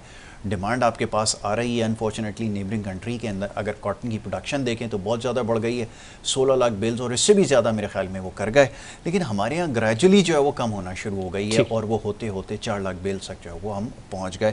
तो ये एक बड़ी अनफॉर्चुनेट है हमारी। जी ठीक, यासिर आप इसी से लिंक करूँगा मैं चीज़ों को, बड़ी अच्छी रोशनी डाली आपने। एक चीज़ बड़ी इंपॉर्टेंट है, जब फूड की हम बात कर रहे हैं, आज बजट में भी इसके ऊपर बात हुई है और ख़ुराक और ज़राअत के लिए 9.2 अरब रुपए का तरक्याती बजट रखने की तजवीज़ है। अच्छा, एग्रीकल्चर लैंड की हम बार बार बात कर रहे हैं और अभी जिस जो गुफ्तगू आप भी कर रहे थे सारी ये लिंक्ड है इसके साथ। क्या समझते हैं हम क्यों एग्रीकल्चर को, हमारे पड़ोस में इंडिया है, हमारा बांग्लादेश हमसे बाद में ज़ाहिर छोटा भाई है हमारा, लेकिन बाद में वो तरक्की करके उनसे ज़्यादा अच्छी ज़रख़ीज़ ज़मीन हमारे पास है। बिल्कुल है, बिल्कुल है। ज़राअत के ऊपर जो हमने पढ़ा है तारीख़ में भी और फैक्ट भी है, आप ट्रैवल करें जो अभी आप बता रहे थे। अब मुझे जो फील होता है पर्सनली, आप ज़रा नंबर्स को अच्छे से समझते हैं कि अट्रैक्शन हमें शायद शहरों में इसलिए है कि बड़ी लंबी ऊंची खूबसूरत इमारतें होती हैं तो वो अट्रैक्ट करती हैं। हमें खेत खलिहान और वो जो इस तरह का जो नीचे से चुन चुन के आपको बिज़नेस करना पड़ता है, शायद वो आपको अट्रैक्ट नहीं करता या उसमें मार्जिन कम है, या फिर जो कॉर्पोरेट सेक्टर ने एक जगह ले ली तो शायद इस वजह से हम उधर फोकस नहीं कर पाते और उसको इग्नोर करते हैं, हालांकि बैकबोन है आपकी पूरी इकॉनमी का। Very good. ये बड़ी अच्छी बात ज़फ़ीर आपने कही और ये बात बिल्कुल दुरुस्त है कि जब भी हम बात करते हैं अपने लोगों को इस तरफ हमें लेकर आना चाहिए। देखिए बड़ी अनफॉर्चुनेट ये रही है कि पास में जब हमारे पास एग्रीकल्चर के हवाले से जब प्रोग्राम्स नेशनल टेलीविज़न के ऊपर टेलीकास्ट करते थे ट्रैक्टर के हवाले से, इस हवाले से, वो एक बड़ा ज़बरदस्त आइडिया था, लेकिन अनफॉर्चुनेटली हमने उसको भी एक लाफिंग स्टॉक बना दिया और उसके ऊपर भी हमने जो है वो तरह तरह के जोक्स बनाने शुरू कर दिए थे और ये पहले सिलसिला शुरू हो गया था। कहने का मकसद ये है कि आपको वाक़तन लोगों को इस तरफ लाना पड़ेगा। यहाँ पर लाकर अब आपने उसकी इनकम के ऊपर तो कोई टैक्स नहीं लगाया, लेकिन आपको लोगों को इस तरफ लेकर आना पड़ेगा और पॉलिसी मेकिंग इस तरह करनी होगी। फार्मर को ख़ास तौर पे जो ग्रोअर है उसको इस तरह से आपने सब्सिडी देनी होगी, इस तरह सपोर्ट आपने करनी होगी, उसको मॉनेटरी सपोर्ट देनी होगी, उसको अपने लोन्स इस तरह के देने होंगे, टेक्निकलिटीज़ ऐसी उसको देनी होंगी कि वो फिर इस चीज़ की तरफ आए। देखिए आने वाले वक्त में पूरी दुनिया में इस वक्त जो मौजूद ज़ेर बहस है, हम तो अभी तक बेसिक चीज़ों के लिए लड़ रहे हैं कि बहुत सारी चीज़ें इंफ्रास्ट्रक्चर डेवलपमेंट के लिए कितना फ़ंड एलोकेट किया गया है, फंड्स कहाँ से आएंगे, लेकिन पूरी दुनिया में बात हो रही है फूड सिक्योरिटी के हवाले से और क्लाइमेट चेंज के हवाले से। ये दूसरा बड़ा आम सब्जेक्ट है। अच्छा, इस बजट के अंदर क्लाइमेट चेंज के हवाले से मैंने देखा था कुछ एलोकेशन हुई है, छोटी उन्होंने लगाई है, लेकिन ये एक बड़ा सीरियस सब्जेक्ट है। ये जितने भी लॉसेस इनकर्ड हुए हैं अभी इस दफ़ा की रिपोर्ट में आपने देखे हैं, उसकी वजह यही थी कि आपने ग्लोबल इकोनॉमी को तो कहा है। इसमें यासिर मैं एक चीज़ ऐड करना चाहूँगा, तरजीहात का फ़र्क है। पिछली हुकूमत में प्राइम मिनिस्टर ने दो चीज़ों पे बड़ा फोकस किया था। गो कि हम मसला ये है कि इख्तलाफात की वजह से पॉलिसीज़ को कैरी फॉरवर्ड नहीं करते या उसको टो नहीं करते, बदकिस्मती हमारी, हम अपनी पॉलिसी लेकर आ जाते हैं चीज़ें। तो उन्होंने एक तो उसमें कितनी करप्शन हुई एक अलग डिबेट है, लेकिन एक अच्छा इनिशिएटिव था ग्रीन पाकिस्तान, ठीक है, और टूरिज्म, ये दोनों इस दफ़ा मिसिंग हमें नजर आए पूरे बजट में। फिर ये बिल्कुल वेरी राइटली सेड कि अच्छा इस पे इन्वेस्टमेंट भी नहीं है। मजे की बात, टूरिज्म पे आप क्या इन्वेस्टमेंट करेंगे? नहीं, वो इसलिए नहीं कर सकते कि देखिए हमारे पास एजेंडा नहीं है। वेरी सॉरी टू से कि बातें तो बड़ी अच्छी थी कि बहुत अच्छा आइडिया था कि ये होना चाहिए, लेकिन जो उसके बाद प्रैक्टिकली जो करने की ज़रूरत थी वो नहीं हुआ। टूरिज्म के लिए मैं नहीं बात करता कि जो कुछ किया गया था, जिसको लगाया गया जिस शख्स को, वो एक बहुत बड़ा ब्लंडर था, उसकी तरफ जाए बगैर। लेकिन ये आपका कहना बिल्कुल सही है कि वो आइडिया बड़ा अच्छा था कि हमें उसकी तरफ फोकस तो करना चाहिए, अच्छे तरीके से हैंडल तो किया जा सकता था और किया जाना चाहिए। पाकिस्तान में थाईलैंड की इकोनॉमी की बात बताऊं, उसके अंदर आप देखें टूरिज्म की जो कंट्रीब्यूशन है 47% की कंट्रीब्यूशन है। यासिर इसमें मजीद बात करते हैं और खासतौर पे जो हम एग्रीकल्चर लैंड की बात करते हैं, बार बार कर रहे हैं, और उसमें कितना पोटेंशियल है, इस बजट में कितना पोटेंशियल है और बजट कितना बेहतरीन है, इस पे बात करेंगे। हमें ज्वाइन किया जनाब असद अली शाह साहब ने, माहिर माशियात हैं और ख़ास तौर पे एदाद शुमार के ऊपर बड़ी ज़बरदस्त नज़र रखते हैं। एकेडमिया से भी आपका ताल्लुक़ है, रिसर्च आपकी हमेशा बड़ी ज़बरदस्त होती है। शाह साहब खुश आमदीद कहते हैं आपको बजट ट्रांसमिशन में। असद अली शाह साहब सुन पा रहे हैं आप हमें? शाह साहब तक ऑडियो शायद नहीं पहुँच पा रही। असद अली शाह साहब आप सुन पा रहे हैं हमें? कोशिश करेंगे दोबारा। राइट तो ज़फ़ीर ये बात बिल्कुल सही है, आपने बिल्कुल ठीक कहा कि ये आपकी तरजीहात में ये चीज़ शामिल होनी चाहिए, लेकिन ऐसा अनफॉर्चुनेटली नहीं हुआ। लेकिन प्लान जैसा आपने कहा, देखिए इस वक्त जो हमारी जो सबसे बड़ी इसलिए ये लिंक इसलिए है, इंटरलिंक इसलिए है इसके साथ यासिर के आप माहौलियात की बात कर रहे हैं ना, तो माहौल आपका कैसे बेहतर होगा? यानी कराची में कंक्रीट का जंगल है, आपको पौधे लगाने होंगे, अगर 2 साल पहले लगे होते तो शायद थोड़ा सा वो बेहतर होता। आज भी अगर आप शुरू करें, उसके ऊपर ना तो प्रैक्टिस हो रही है, ना एकेडमिया में क्या बात हो रही है, ना हम अभी मैं खबर देख रहा था कुछ देर पहले चल रही थी हमारे पास न्यूज़ बुलेटिन में देख रहा था, उसके अंदर ये दिखा रहे थे जो कमिश्नर कराची हैं वो बहुत ज़्यादा हमें प्रोएक्टिव नज़र आए। और सेंट्रल के अंदर अभी मैंने बड़ी अच्छी रिपोर्ट देखी है कि 500 पार्क्स को उन्होंने टेक ओवर किया, कि इसके अंदर जो है वो क्लीन एंड ग्रीन जो उनकी जो ड्राइव है उसको जो वो चलाया और होनी चाहिए। लेकिन सर इसके ऊपर एक बड़ा पोटेंशियल भी है, कॉज भी है, इसके काम होना चाहिए। असद अली शाह साहब सुन पा रहे हैं आप हमें? जी मैं सुन रहा हूँ। बहुत शुक्रिया, आपने हमारी ट्रांसमिशन का हिस्सा बने, आपने वक्त दिया। शाह साहब आप चूँकि माशी अमूर को समझते भी हैं, एकेडमिया से भी आपका ताल्लुक़ है, रिसर्च बड़ी ज़बरदस्त होती है हमेशा आपकी, बजट को किस तरह देखते हैं? ये कितना अच्छा बजट है? हुकूमत ज़ाहिर कल जब इक़्तिसादी सर्वे रिपोर्ट आई उसमें तो और आज भी इसहाक डार साहब माजी की हुकूमतों के ऊपर बात करते हुए नज़र आए, इंटरनेशनल जो प्रेशर है उसकी बात की, IMF के प्रेशर की बात की, सारी चीज़ें मद्देनज़र रखते हुए आपको बजट कैसा लगा? देखिए ये बजट आपको पता है कि इस सूरत हाल में ये बजट प्रेजेंट किया जा रहा है जब मुल्क का दिवालिया हो रहा है, literally we are on the verge of default. जो इकोनॉमी है हमारी एक तरफ हाईएस्ट हमारी हिस्ट्री में इन्फ्लेशन चल रहा है 30% year on year and month on month 40%, और कॉन्ट्रैक्शन है इकोनॉमी में 0.3% ग्रोथ इकोनॉमिक सर्वे में बताया गया है, लेकिन वो 9 महीने का है। अगले 2-3 महीने की जो कॉन्ट्रैक्शन आएगी तो ये नेगेटिव ग्रोथ हो जाएगी हमारी, कॉन्ट्रैक्ट करेगी इकोनॉमी मेरे हिसाब से 2 to 3%। Unemployment has shot up from 6.2 to nearly 10%। ठीक, तो इस सिचुएशन में और फिर गवर्नमेंट के पास जो है डिलीमा ये था कि IMF प्रोग्राम में है हम, on the verge of default, और वो सस्पेंडेड है। आपको पता है 6 महीने से वो 9th रिव्यू नहीं हो पा रहा। अब वो गवर्नमेंट जो है कुछ कोशिश कर रही है कि जून 30 से पहले $1 बिलियन मिल जाए। तो कुछ एस्पेक्ट्स IMF के हिसाब से इन्होंने बनाई है, जो रेवेन्यू टारगेट जो एक्सेसिव रखा है, लेकिन on the other side election को मद्देनजर रखते हुए एक एक्सपेंशनरी बजट जो है जिसमें 1.1 ट्रिलियन का डेवलपमेंट प्रोग्राम और इंक्रीज एंड हैफ्टी इंक्रीज 35% तक जो है, सैलरी इंक्रीज 17.5%, पेंशन इंक्रीज। जी जी, तो ये सारे जो प्रोग्राम सबको खुश करने की कोशिश की है। तो ये I think it's more for consumption, public consumption partly. तो मुझे तो लगता है कि एक तो ये कि 30 जून तक IMF will not be satisfied with this budget. ठीक, तो और प्लस जो फ्रेंडली कंट्री से पैसे आने थे वो भी नहीं आ रहा। तो 30 जून तक तो वो ट्रांच नहीं आएगी। अगले क्वार्टर में आपको पता है अगले एक साल में तकरीबन 22 से 25 बिलियन डॉलर्स की डेट रीपेमेंट है हमारी। जी जी, तो उसके लिए IMF programme together with reprofiling और डेट रीस्ट्रक्चरिंग जो है ना वो बहुत जरूरी होगी। तो जब आप इस सिचुएशन में होते हैं, इस बजट से तो लग ही नहीं रहा कि हम कोई डिफॉल्ट और on the verge of default हैं, IMF प्रोग्राम से भी निकल गए हैं और डेट हम रीपे करने की पोजीशन में नहीं है। ठीक है, इससे तो ये लग रहा है कि this is business as usual. अच्छा, government has tremendous amount of money available. ये तो एंटिसिपेट कर रहे थे हम, यस, कि ये एक गिमिक हो सकता है, इससे ज्यादा कुछ नहीं होगा।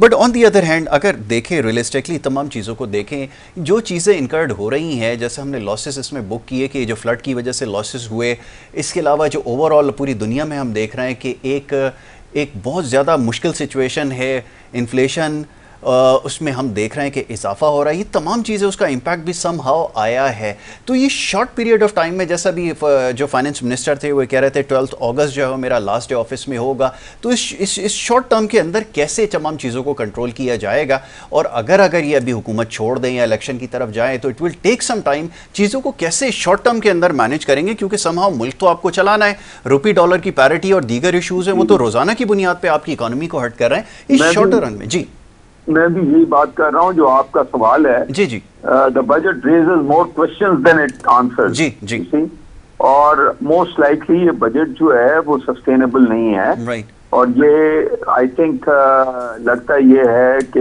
गवर्नमेंट जो है इलेक्शन में जाने से पहले ये सारी अनाउंसमेंट्स करके जाना चाह रही है ताकि वो कह सकें जी हमने तो ये कर दिया था सारा, अभी तो उन्होंने ले लिया है। दे भी I mean they will probably make an attempt कि अगर IMF के साथ और कोई डेट रिस्ट्रक्चरिंग हो तो फिर तो ये पूरी बजट, मेरा मकसद कहने का ये है कि ये बजट जो है आइदर ये गवर्नमेंट खुद करेगी या उससे अगली गवर्नमेंट, ये चेंज हो जाएगा। बिल्कुल ठीक है। ये बजट जो है ना ये प्रोविजनल है, it is more for they try to achieve both objectives, जो कि मतलब you can't have your cake and eat it too वाली बात है ना। तो इस सिचुएशन की ये बजट जो है ना बिल्कुल ही अनरियलिस्टिक बजट है, और इसमें मेजर्स जो हैं, कोई स्ट्रक्चरल रिफॉर्म्स की जो जरूरत है मुल्क को, यानी सबसे बड़ा मसला तो ये है कि हमारा एक्सपेंडिचर बहुत ज्यादा है। exactly. हमारा जो एक्सपेंडिचर है वो पब्लिक एक्सपेंडिचर की वजह से ही हमारा डेट बहुत ज्यादा है ना। आप ये देखें कि पिछले एक साल में तकरीबन 14.5 ट्रिलियन का हमारा डेट बढ़ गया है। जी। और उतनी ये बजट ला रहे हैं। और ये तो अभी और डिवेल्युएशन होगा। तो अगले साल आप ये देखें ना, इंटरेस्ट जो है सिर्फ इंटरेस्ट 7.3 ट्रिलियन जी आपको पे करना है। एग्जैक्टली। इन्होंने एम्बिशियस जो रेवेन्यू टारगेट रखा है 9.2 ट्रिलियन का, जी, जो कि अनलाइकली है अचीव करना, लेकिन अज्यूम करें कि वो मिल जाएगा। जी जी। और प्लस जो नॉन टैक्स साइड पे तो 2.8 ट्रिलियन इस साल 1.6 के हिसाब से बहुत ही ज्यादा एम्बिशियस है, बहुत ज्यादा एम्बिशियस। लेकिन अगर ये हो भी जाए तो 50% सूबों की तरफ चला जाएगा, तो फेडरल गवर्नमेंट के पास तो इतने पैसे भी नहीं होंगे कि वो इंटरेस्ट जो है ना वो दे सके। एग्जैक्टली। तो प्राइमरी भी डेफिसिट होगा आपको, तो बाकी खर्चे आप करेंगे कैसे? अच्छा शाह साहब, एक चीज़ का और तस्करा कीजिएगा, अब ये डेट सर्विसिंग की जो आपने बात की है, ये तो एक ऐसी प्रॉब्लम नज़र आ रही है कि जो शॉर्ट टर्म में तो क्या लॉन्ग रन में भी हमारे पास कोई प्लान हमें नज़र नहीं आ रहा, और मूविंग फॉरवर्ड जो नया पॉलिटिकल सेटअप आएगा उसके लिए भी ख्याल ये है कि सबसे बड़ा चैलेंज यही होगा। और फिर उसके साइड्स में जो दीगर इश्यूज़ हैं, आई मीन सर्कुलर डेट, और ये तो अभी तो हम उसके ऊपर बात ही नहीं कर रहा है, और फिर आगे जो क्लैमिटीज़ जिस तरह आ रही हैं वो तो हम लोग शायद इतना फार साइटेड लोग नहीं हैं जो इन चीज़ों को एंटिसिपेट करें, बट ये ग्लोबल इंडिकेशंस आ रही हैं कि ये क्लैमिटीज़ की वजह से आगे और लॉसेज इस तरह आपको हो सकता है कि लगें।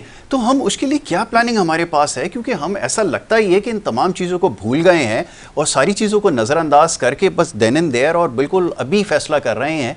ये क्या हमारी स्ट्रैटेजी है, क्या समझ में आता है शाह साहब?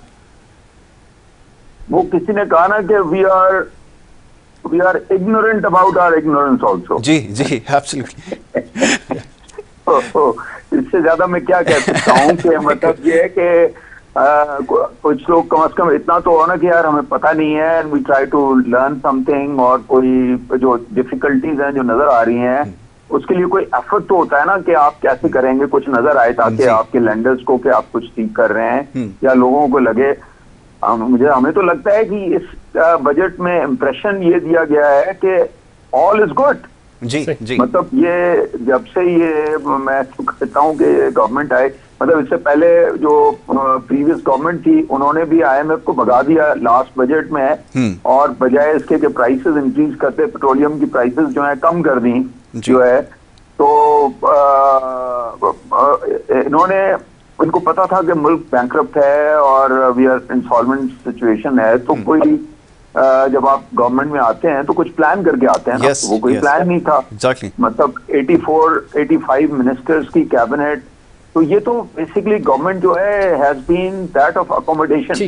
तो इसमें 12-13 पार्टीज जो हैं वो सबको अकोमोडेट करना है। तो अभी भी जो बजट रखा गया है वो, क्योंकि रुपीस तो आप बोरो कर सकते हैं ना, अभी आईएमएफ ने आपको रिस्ट्रिक्शन लगाई है कि आप नोट प्रिंट जो है डायरेक्टली नहीं करेंगे, स्टेट बैंक से नहीं लेंगे, लेकिन वो बैंकों से लेते हैं, प्राइवेट बैंक से लेते हैं। तो बैंक जो है वो समझते हैं कि सबसे ज्यादा सिक्योर क्रेडिट जो है वो गवर्नमेंट का है, हायर इंटरेस्ट रेट के ऊपर, एग्जैक्टली 20% है, और उनको कॉस्ट जो है आधी आती है। तो इस वक्त जो है सारे नुकसान कर रहे हैं, सारे सेक्टर्स नुकसान कर रहे हैं, लोग जो है, लोगों का बुरा हाल है। सबसे ज्यादा जो बेनिफिट हो रहा है वो बैंकों को हो रहा है जी, ठीक। और बैंक जो है पिछले साल भी, मतलब आपकी इकोनॉमी जब कॉन्ट्रैक्ट कर रही है तो लास्ट ईयर जो बैंक्स हैं उन्होंने 44% उनका प्रॉफिट बिफोर टैक्स बढ़ गया। तो ये जो सारी जो इकोनॉमी हम चला रहे हैं, मुझे लगता है कि ये बैंकिंग सेक्टर के लिए चल रही है। ठीक है शाह साहब, इसमें एक पॉइंट और, आपने जिस तरह कहा अभी 30 जून तक का मामला है और खासतौर पे आईएमएफ की तमाम शराइत मानी गई हैं, अभी भी आपको लगता है कि आईएमएफ की तरफ से मजीद कुछ ऐड ऑन हो सकता है कि भाई हमें इस चीज़ में भी आप हमें खुश करें या सेटिस्फाई करें? देखिए ये तो आपको पता है कि दिसंबर से जनवरी से कहा जा रहा है कि हमने आईएमएफ की सारी कंडीशनैलिटीज पूरी कर दी हैं। उसके बाद जो फरवरी में वो आए थे तो उन्होंने कहा बस अब एसएलए होने वाला है और सारी चीजें हो गई हैं, लेकिन वो आईएमएफ भी तो कहे ना कि कर दी हैं, हमारी तरफ से तो पूरा हमने सारी चीजें कर दी हैं। बिल्कुल सही। तो इसमें शाह साहब बजट के ऊपर आईएमएफ की तरफ से ज़रा रिव्यू तो आएगा, वो स्टेटमेंट तो देंगे कि वो उससे मुतमईन है या नहीं है? बिल्कुल, मेरा नहीं ख्याल कि ये बजट जो है वो आईएमएफ को इस तरीके से एक्सेप्टेबल होगा। आधा एस्पेक्ट जो है मेरे ख्याल में रेवेन्यू साइड जो है शायद काफी हद तक उन्होंने आईएमएफ को सेटिस्फाई करने की कोशिश की है, लेकिन एक्सपेंडिचर साइड जो है ना वो आईएमएफ को मतलब ये है कि ये एक्सेप्टेबल नहीं होगा। और इसीलिए मैं कह रहा हूँ ना कि ये जो है for the purpose of at certain stage I am hoping कि आईएमएफ ऑन बोर्ड हो जाएगा। देखें पाकिस्तान की इस वक्त सिचुएशन ऐसी है, 2 मुल्क और हैं जिन्होंने मतलब सिग्निफिकेंट साइज, जिनकी डेट रिप्रोफाइलिंग और रीस्ट्रक्चरिंग अर्जेंटीना की 2-3 मरतबा हो चुकी है, और उनका बहुत, जब ये होता है that's a very painful process. और दूसरा जो लास्ट हुआ था वो हुआ था ग्रीस का यूरोपियन सॉवरेन डेट क्राइसिस में 2012 में। तो उसमें तो देखें, और उनको पूरी यूरोपियन इकोनॉमीज ने हेल्प किया। उनका जो हमसे भी बहुत बुरा हाल था, हमारा तो डेट जो है वो 70-80% ऑफ दी जीडीपी है, लेकिन हमारा प्रॉब्लम ये है कि हमारी एक्सपोर्ट्स नहीं है, हमारी अर्निंग्स नहीं है, और हमारा जो सारा डेट प्रोफाइल है वो अगले 4 साल में हमने $100 बिलियन पे करने हैं ना, $25 बिलियन ईच। उस वजह से हमें, हमारे पास कोई चारा नहीं है, हमें डेट रिस्ट्रक्चरिंग रिप्रोफाइलिंग करनी पड़ेगी, और उसके लिए ऑस्टेरिटी करनी पड़ेगी। जो लेंडर्स हैं वो कहेंगे भाई चले हम आगे कर देते हैं इसको, अगर पहली बात तो ये उनको मनवाना पड़ेगा, तो फिर वो कहेंगे कि आगे आप कैसे पे करेंगे। तो उसके लिए आपको कोई प्लान देना पड़ेगा ना। तो ये तो नहीं चल सकता कि आप जो है बिजनेस एज यूजुअल खर्चे भी करते रहें और कोई इनोवेशन भी ना करें, और आपकी डेट रिस्ट्रक्चरिंग और फाइलिंग भी हो जाए। लास्टली मैं चाहूँगा ज़रा इसका तस्करा कर दीजिएगा कि आपने बिल्कुल ठीक कहा, लेकिन पाकिस्तान जैसी इकोनॉमी और इस केस के अंदर अपने एक्सपेंडिचर को कर्टेल करना बज़ाहिर बड़ा मुश्किल नज़र आता है, और उसमें बहुत सारी चीज़ें कुछ तो ऐसी हैं जो फॉरबिडन है, जिसके ऊपर बात नहीं कर सकते, लेकिन स्टिल वो भी एक कंसर्न हमारा है। और मूविंग फॉरवर्ड अगर थोड़ी सी बात करें तो ये जो स्टेप्स लिए गए हैं कि बाहर से 10,000 आप जो है वो डॉलर या इसके नियर अमाउंट जो है वो ला सकते हैं, ये प्रैक्टिकल है कि आपको जो ये डॉलर स्टारविंग जो आपकी इकोनॉमी है इसको जो है आप दूर कर सकते हैं कमी को? क्या इसके जरिए मामला कंट्रोल हो सकता है? इस पे चाहूंगा जरा कमेंट कर दें। जी मुश्किल है, मुझे नहीं लगता। आई थिंक ये जैसे मैंने कहा कि ये जो बजट है इसमें विशफुल थिंकिंग है काफी हद तक। कुछ मैं जरूर ये कहूंगा कि कुछ स्टेप्स अच्छे भी हैं इसमें। एसएमईज को इनकरेज करना या यूथ एम्पावरमेंट वाली बातें हैं, वुमेन एम्पावरमेंट की बातें हैं, और डिजिटल और आईटी वगैरह को थोड़े ज्यादा कंसेशन जो दिए गए हैं, बट वो कॉस्मेटिक हैं, वो काफी, that is too little too late. वो चीजें करने, वेंचर कैपिटल फंड 5 बिलियन से बना रहे हैं आप, मैं 5 साल से कह रहा हूँ, वो अच्छा स्टेप है। परहैप्स वो 100 बिलियन आपको उसके लिए करना चाहिए अगर आपको इकोनॉमी को रिवाइव करना है, बिकॉज हम बहुत पीछे रह गए हैं बाकी दुनिया से। दुनिया बहुत आगे चली गई है, हम तो ये है कि बाकी दुनिया 2023 में है, 21वीं सदी में है, हम तो 20वीं सदी में चले गए हैं और पीछे जा रहे हैं। तो बहुत शुक्रिया सैयद असद अली शाह साहब, आपने बजट ट्रांसमिशन में वक्त दिया। शाह साहब जिस तरह बता रहे थे कि बहुत सारी चीज़ें, और यासिर हम पहले भी इस पर बात कर चुके हैं कि नंबर्स तो आपने बना दिए, बजट पेश कर दिया, सारे डॉक्यूमेंट बना लिया, और इसकी एग्जीक्यूशन कितनी आसान होगी। और ख़ास तौर पे आईएमएफ ये तो ये कह रहे थे कि आईएमएफ की मर्ज़ी के मुताबिक पेश कर दिया। अब उनका टर्न है कि उनको ये पसंद आता है, यानी नहीं आया तो आपको रिव्यू में जाना होगा, और बहुत मुश्किल हैं चीज़ें, उनके ऊपर भी बात करेंगे। वक्त हुआ एक कमर्शियल ब्रेक का, ब्रेक के बाद दोबारा हाजिर होंगे।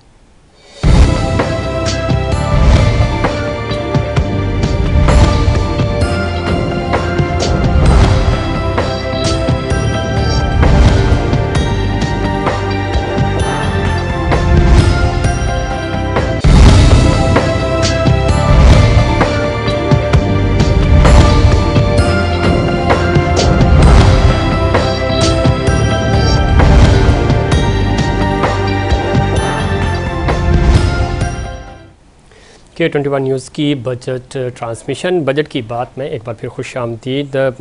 बात हो रही थी कि बजट कैसा है और इस बजट में क्या कुछ है, इस पे बात करेंगे। मोहम्मद यासिर हमारे साथ मौजूद हैं।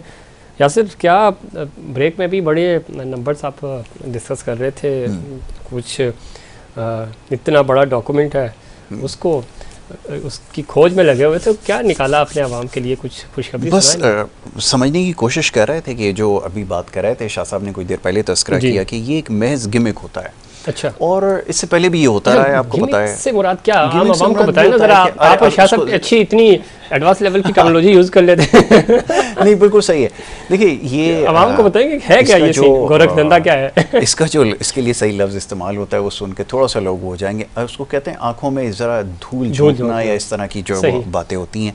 लेकिन बहरहाल यही वाक़तन हो रहा है। अब जैसे 9,200 अरब रुपए की, मैं थोड़ी सी इसकी तरफ लाता हूँ आपको कि जो FDR का जो टारगेट रखा गया है 9,200 अरब रुपए का, जैसा भी बात हो रही थी कि बहुत एम्बिशियस टारगेट, इतनी बड़ी अमाउंट है, कैसे कलेक्ट की जाएगी।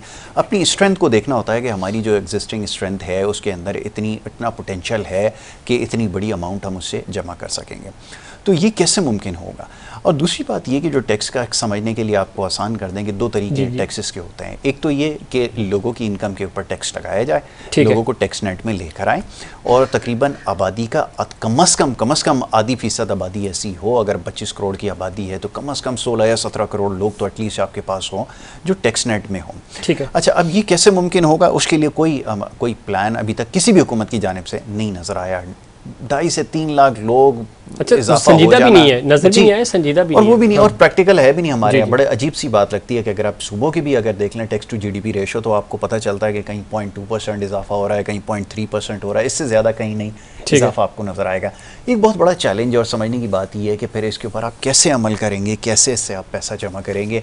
इसका मतलब ये है कि आगे वक्त में और महंगाई होने जा रही है, जिसकी वजह से फिर टैक्सेस लिए जाएंगी, फिर ये पेट्रोलियम जो अब लेवीज देखते हैं इसमें इजाफा किया जाएगा, और दीगर ज़राए से एक चीज़ आप बार बार कह रहे हैं कि बजट, अवाम हमारे ना बड़े सादा हैं और वो ये समझते हैं कि बजट वो साल में एक दफ़ा पेश होता है। आप इनको बताएं कि बजट तो पेश हो गया, महंगाई जो होनी थी हुई, ये भी तो बताएं उनको कि महंगाई तो आपको हफ्तावार मिलती रहेगी। वो हफ्तावार से भी और ज़्यादा जो है वो सिलसिला जो मुख्तसर हो गया, वो रोज़ाना की बुनियाद पे आपको कुछ चीज़ें ऐसी हैं जिसमें इजाफा होता चला जा रहा है, और बड़ी अनफॉर्चुनेट कौन कौन से ऐसे सेक्टर्स हैं जहाँ पे मजीद महंगाई होगी? जिस तरह शाह साहब भी बता रहे थे, अभी देखें IMF तो खुश ही नहीं हुआ, दोस्त मालिक ने अभी आपको पैसा नहीं दिया। एक चीज़ सॉरी और बता दूं कि अभी आपकी अशारिया 2.9% यानी कि 1% के करीब या उससे भी कम अगर आपकी अगर वो है ग्रोथ, तो आखिर के जो क्वार्टर होता है उसको शामिल करने के बाद आपके पास सही फिगर आते हैं। 4 क्वार्टर बेसिकली होते हैं ना हमारे पास। जी जी, तो ये 3 क्वार्टर है जी। अभी मसला ये कि जो आखिरी क्वार्टर के अंदर जब जाएंगे तो फिर पता चलेगा, या साल मुकम्मल होगा तो फिर देखा जाएगा कि आपने क्या कारकर्दगी आपकी रही है। तो जब 3 में नहीं कुछ कर सके तो अगले 3 महीनों में क्या कर लेंगे? मुमकिन नहीं है। देखिए, शॉर्ट टर्म के अंदर कोई भी प्लान एग्जीक्यूट नहीं हो सकता। ये आपने रिस्पॉन्सिबिलिटी ले तो ली कि हम आके उसको सही करेंगे, ठीक करेंगे, लेकिन ये मुमकिन नहीं होना था क्योंकि आगे इतनी सारी ऐसी चीज़ें थी जो आपको नहीं समझ में आई कि उनको कैसे टैकल करना है। अनफॉर्चुनेटली ऐसा ही हुआ।